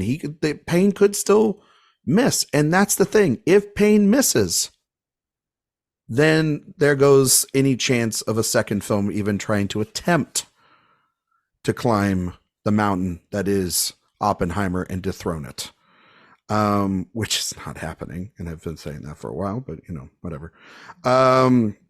I think that those are just the 5. It makes sense on paper. Now, I totally think Greta Gerwig can get in. There's a lot of love for that movie. There's a lot of love for Poor Things. Not saying that it was weird to see Bradley Cooper's name there today for BAFTA. Dark horse contender right there. Just saying, right on the outside looking in at like a 7-8 spot that could sneak up. So, but those are the ones I have right now, and it feels weird because a couple weeks ago, Yorgos Lanthimos was definitely in, Greta Gerwig was definitely in, and we were playing a coin toss between the international directors. Now we're in a different spot, and that's what I'm saying about the last couple of weeks for certain movies. Holdovers has surged, American Fiction's fallen down, Anatomy of Fall's rising at the right time. Poor Things is dipping a little bit, even though it's clearly doing well for Emma Stone and maybe not so much for everywhere else. And, Barbie's misses today at BAFTA was a weak thing. But you know what wasn't weak? The movie about the man with the bomb. Just saying. So there's that. Kevin, best director. Oh, I wish I have all y'all's hopes, because I'm going very, very pessimistic about this category. Oh, I think both Glazer and Trier are wishful thinking. You think Glazer is wishful thinking? Yeah. Yes. Okay. Yep. I think so. The first 2 that I have are Nolan and Scorsese. Yes. And then my third is Yorgos Lanthimos, because I think the Academy loves him when he makes a big, massive, mainstream-like movie that is beloved in multiple departments. It was like that when he did The Favorite, and I think it's happening again with Poor Things. Okay. My fourth is Alexander Payne, because I think The Holdovers is a fantastic movie. I think a lot of people praise the old-fashioned 70s aesthetic style that Payne uses for throughout the entire film. And then the recognition from BAFTA, plus the film itself just constantly overperforming, makes me think, yeah, I think Payne's getting in there. And then my fifth is Greta Gerwig, because I think Barbie is a massive titan that cannot be denied. And I do not agree with the comparisons with Top Gun Maverick or Avatar, because those two are action movies, whereas I'm with you, Barbie is Kevin. a big budget, massive movie that talks about feminism, gender dynamics, existentialism, our role in our society, and things like that. That's what makes that movie both a commercial success and a widely talked about movie that's worthy of being recognized in awards. And so those are the five for me. I think Glazer and Trier just don't fit because it's too stacked. Then that means that an international director Your international director is Yorgos. Okay. Then it's not an international newcomer. There's no international newcomer then this year. Yeah. Is what you're saying. Which would be which would debunk then the last 4 years. Right? Because it's Vinterberg, Hamaguchi, Paolo Pawlikowski. 5 years. Yeah, sorry. 5 years. Yeah. And then Cuarón together. Yeah, and Cuarón together. Yes. But and then last year was obviously Ruben Östlund. I don't see that happening. That just until the trend is broken, I'm not going to unpick it. Now, I do agree with you, Kevin. Maybe we are going a little too crazy in picking two. That is good. So I would say that, like I said, I think Glazer is the one that is vulnerable. And if that is the case, I do see it being then between Lanthimos and Gerwig. And then that's where the ultimate conversation becomes, right? Between Barbie and Poor Things, and two movies doing similar things, one from written by and directed by a man, and the other is written and directed by women. And I would actually, I would say that Barbie has a better shot, because the whole thing about it is you got to remember that this is the year of not just Oppenheimer, it's the year of Barbenheimer. It's the year of both of those two movies being so successful, Greta Gerwig and Christopher Nolan. I would be very hard to see her not get in the category, even though I don't have her in right now. But it could change in like a day or so. I feel like I agree with you, Erik. I've been so stubborn on Glazer from the beginning. I felt like that has been the guy that they have from the beginning of the year that we have just looked at through the tea leaves and said, that's the person. That's the type of movie that they would want to nominate. That's the type of direction. That's the type of director that has not gotten in. That's why I always have been saying that, Justine has been the weak one, because I feel like I've been so bullish on Zone of Interest, but the passion for Anatomy of a Fall is undeniable. Undeniable. That movie is doing so well, and did well at the BAFTAs too. Best film at the BAFTAs. That says a lot for it. So I don't know. I hate that Greta Gerwig's in this position. I don't understand why this is happening twice, or could happen twice. For my money, she should get in. It's the same argument that somebody like Christopher Nolan gets. But again, this Academy feels like it's allergic to, like they had it happen one time with two women getting into this category, and it took a global pandemic for it to fucking happen. Yeah. So, you know what I mean?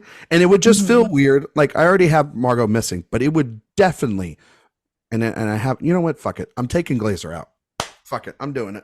I'm gonna put Greta in, and I'm gonna put Justine. I'm gonna have history happen on my side. I'm tired of this shit. I'm gonna do it. I can't see her not getting in. It doesn't make any sense. It doesn't make any sense. I can't. Nobody's holding a gun to your head, Ryan. You can. You know what? That's not true. Somebody's right over here, and they're off camera. No, It's Cillian Murphy with the bomb. It's Cillian Murphy. It's like, don't drop it. Josh Peck's holding his hand over the button. I can't see how she doesn't get in.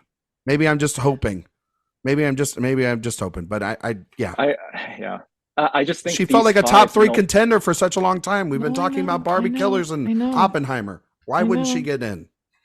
I just also think there's a I don't know what's the right word to use. There's like an association where when we think about a film, we like talk about it through that director, right? We talk about kind of like how in 2021 when we talked about Power of the Dog, like almost everyone talked about that movie through Jane Campion, right?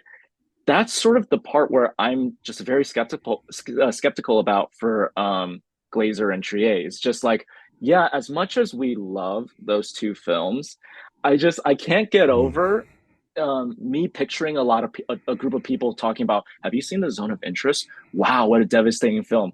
Who did that, by the way? Yeah, but it's not. But it's not about. Who's the director's name? But it's not about. So there's at that. this point, it's not about those people though. Right now, it's about You talk to people that have seen and liked Zone of Interest, and they don't know that Jonathan Glazer directed it. I don't believe He's a moment. Like I know the way I talk about him is like I'm not buying it, Kevin. I don't know. I just don't know. And then as for Anatomy of a Fall, I don't think of Trier as like the face of that movie. Sandra Huller is.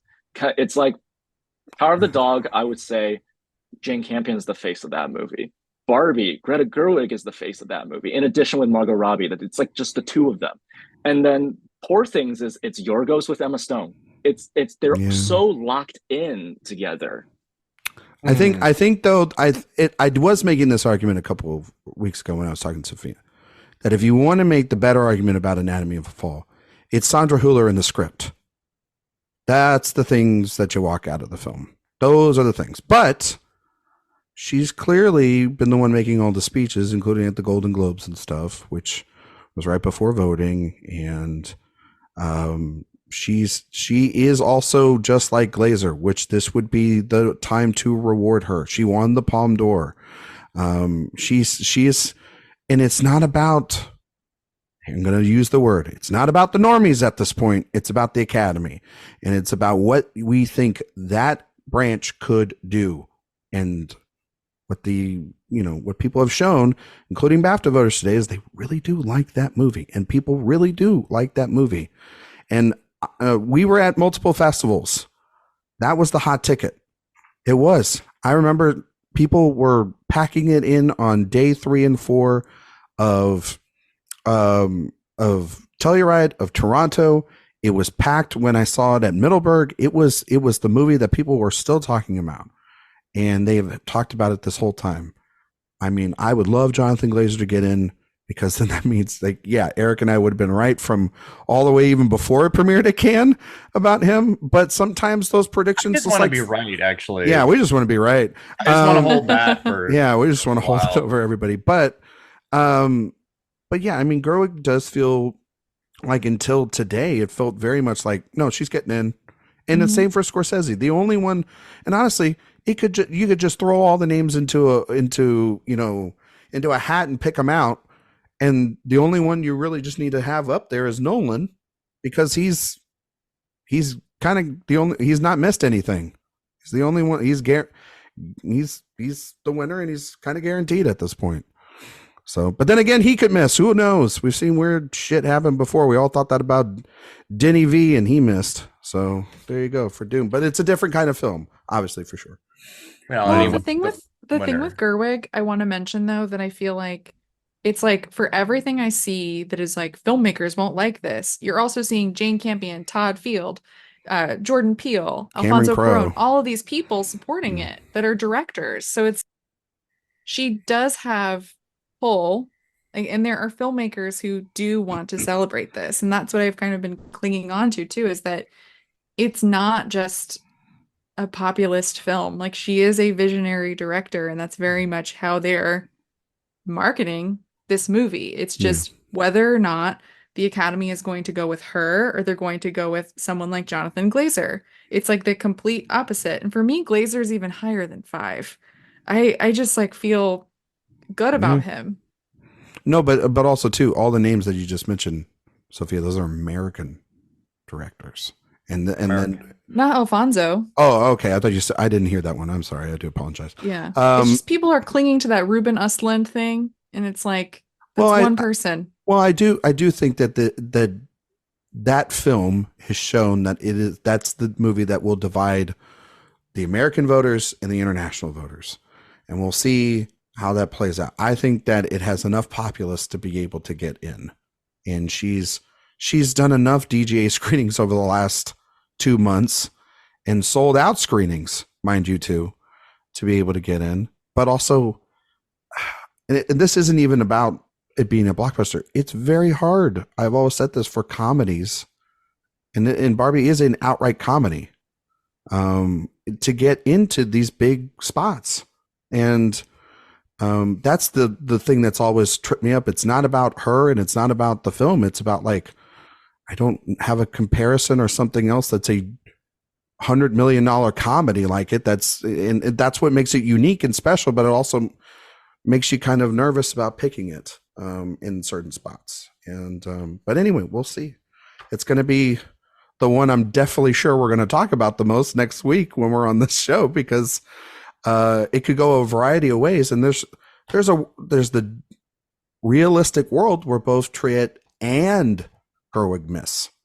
We haven't even talked about that, and that would be a terrible look for the Academy. And I guarantee if that were to happen, if they both missed, that one of the other slots that replaced them is Cooper. Well, no, it would be like No, we were so out on Glazer. Not to be a fangirl, but yeah, wow. Kevin.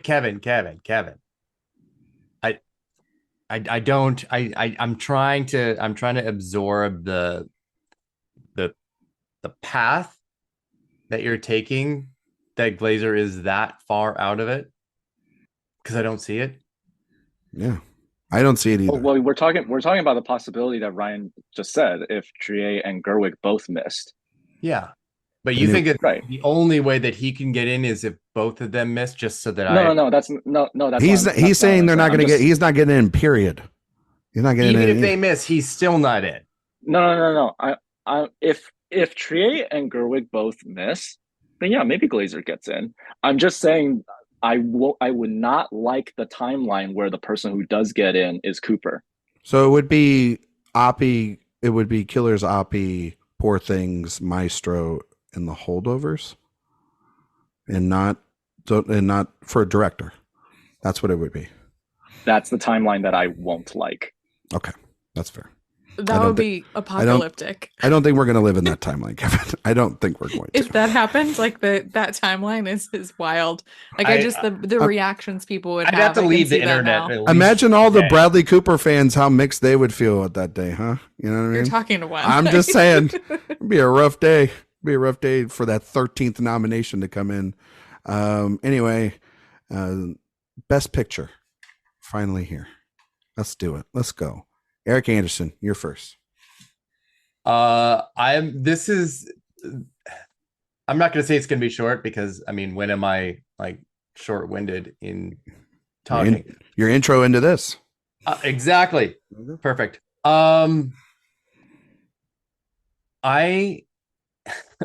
looked at my December predictions, and they matched with PGA's 10, which came out a month later.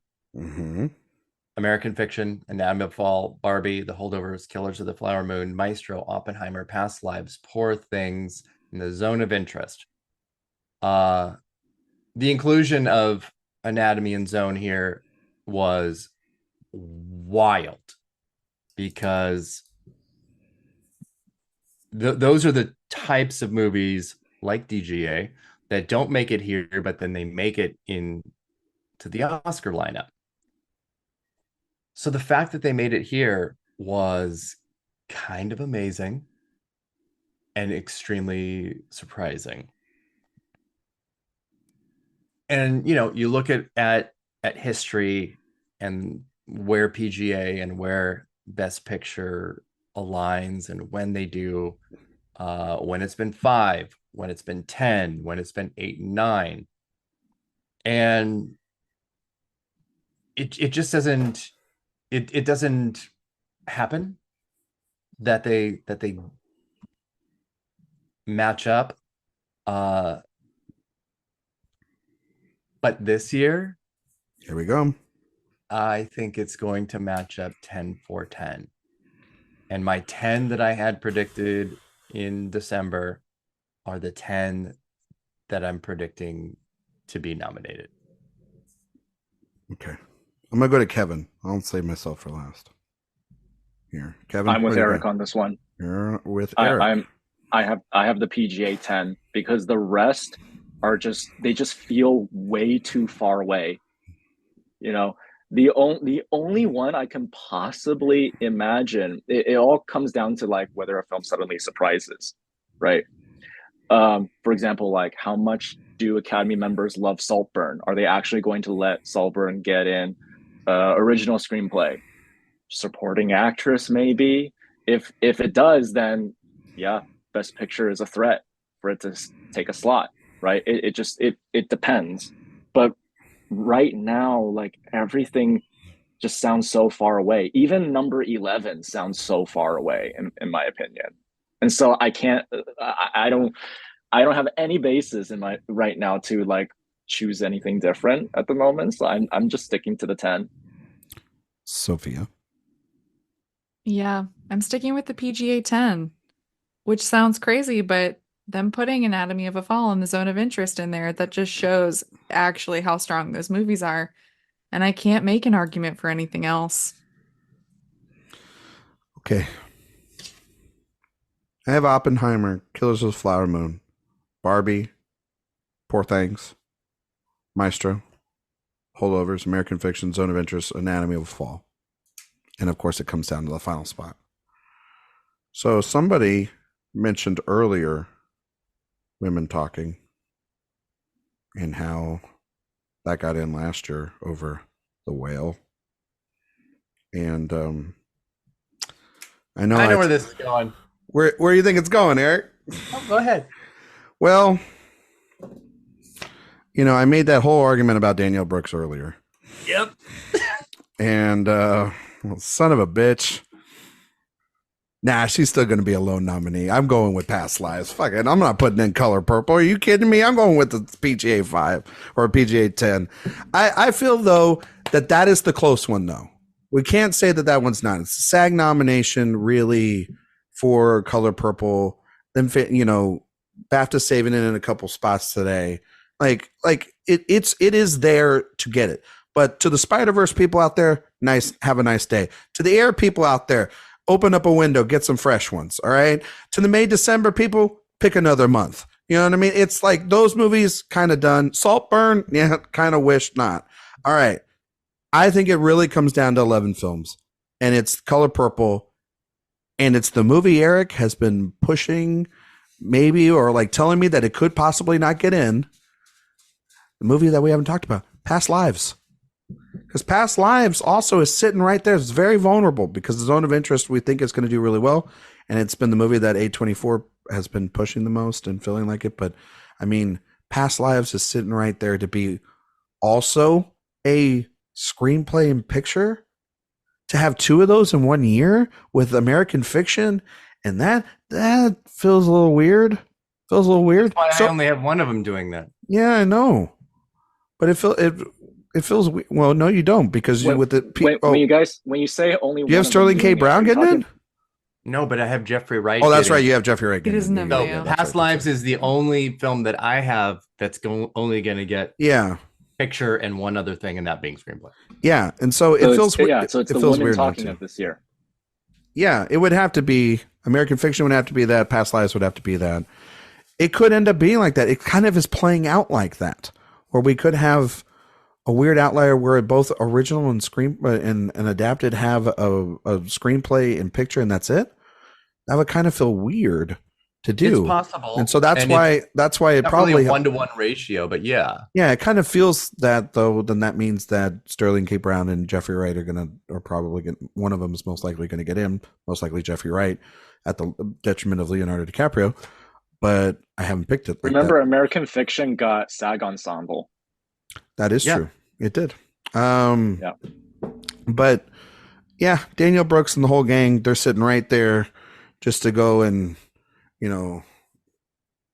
ruin Celine Song's Beautiful Films Day. And that would hurt because clearly one is a masterpiece and the other is The Color Purple.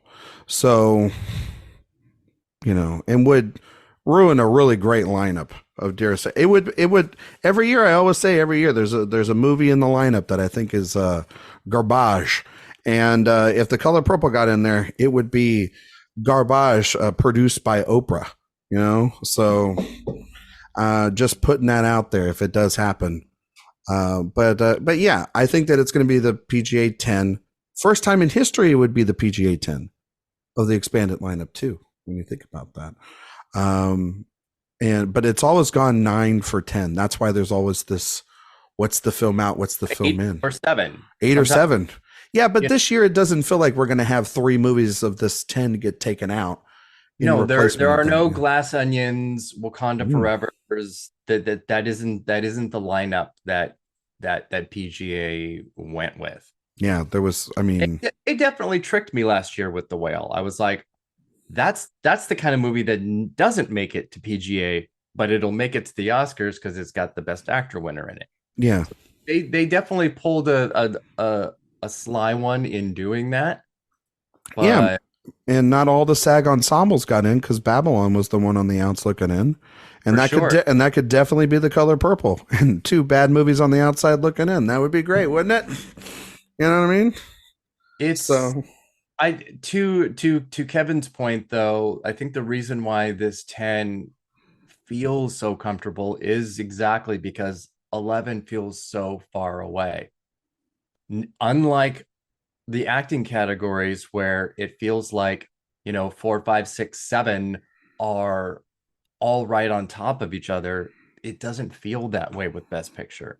But yes, The Color Purple is definitely the one that could do that. Yeah. We've already talked about how massively it's underperformed in the guild sections where it shouldn't have. Even Babylon did better. Yeah. Babylon at least had 3 nominations, right? 2 nominations. But I mean, its guild performance. It did well at the guilds. Yeah. Better. Yeah. Than The Color Purple. And you can't say that it's because it's a Christmas release, because others did fine, others do fine. Yeah. You look at other musicals in the past, they've done good as well. You know what I mean? So in the same release. It's closer to getting 0 than it is to getting 2. Yeah. No. I agree. Is I think the reality. No, and that's why it made sense for it probably to get PGA and not get Oscars and then Past Lives to get in. You know what I mean? Which would be something, because we talk about how A24 is usually not a studio that could get 2 in, and they haven't, if I'm not mistaken. No, they haven't. And so that would be a first as well. Yeah. And so, I mean, maybe maybe it is Saltburn. Who knows? I mean, maybe it is All of Us Strangers, and no, I'm just kidding. Some lookers of the world unite and take. Exactly. Get your bathtubs ready. Let's go. But no, I mean, I think that it is. Usually, it's always safe to say, let's just go with the PGA 10 and see how it goes. But really, because like people don't know what to go out on limb, so they just end up picking that, and then they're 90% most of the time, or 80% right. This time, it's like, okay, well, if I go with this, I'm pretty sure I'm going to get 9 out of 10, because of the movies in play. What would it be? May, December? Like, come on, nothing. It would have to overperform so big. Exactly. These would be giant leaps to the point in which we would be like, wow, how did they just start watching that in the last couple of days? You know what I mean? And I feel like the marks against the movies that are in the 10 are far less significant than the ones that are right outside. Yeah, because I mean, I know I was joking earlier, but Air's done nothing. May, December's fallen apart. Saltburn is like, it feels pretty much like the BAFTA movie that does really well there, but doesn't carry over. All the Strangers, same kind of thing. It's for the BAFTA voters, and that's really it. Spider-Verse couldn't even get in at like CCA for their Best Picture. How the hell is it going to get in at the Academy Awards? No, that was never going to happen. But still, it was never going to happen. It was never going to happen. As much as some people wanted it to. As much as most people wanted it, but it was never going to happen. I've been saying that's against the movie, because it's a wonderful movie. It's a wonderful movie, but we've been saying that since June. Yeah, it was never going to So then it only makes sense that it would be Color Purple, but it's done so poor. You know, the real poor things has been the performance of The Color Purple. You know what I'm saying? So, all right.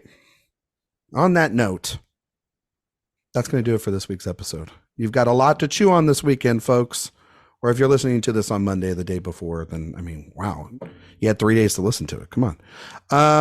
Kevin Lee, can you tell everybody where they can find you and all your work on the internet? You can find all of my work on AwardsWatch.com, filminquiry.com, and thatshelf.com. I am on Twitter at @KLee_film_review. Do you have an Oscar nomination that you didn't predict that you would personally love to see, Kevin? That you would personally love to see that you didn't mention it at all today, but that you were like rooting for somehow? If you could sell your soul for that nomination, what would it be? Robot Dreams and Animated. Okay. All right. That's good. I like it. All right. Sophia Ciminello, where can we find you? Same question. Yeah, you can find me on Twitter at Sophia_Sim, Letterboxd, same handle without the underscore. You can find my podcast, Oscar Wilde. We will be going through, once we have these nominees, every single category as part of our contender series, which we do every single year, which is very fun. And you can find all my reviews, interviews from the season, and more at Awards Watch. I would sell my soul for Charles Melton in supporting actor. Oh, I thought you were just going to say you were going to sell your soul for Charles Melton and not well, finish, in general, yes. Finish the sentence, you know? All right. Erik Anderson. Obviously, and hopefully you will find me at awardswatch.com on God, Twitter. I hope so. I hope so.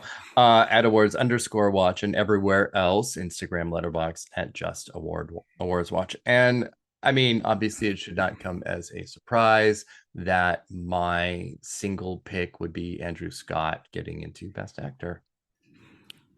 Yeah, it's a great performance. One of the best performances of the year. Should get in. Should be nominated. It's ridiculous that it's... Oh, they all should be. But they all should be, but definitely... BAFTA got close. They were halfway there. Yeah, so close. 50% better than no percent.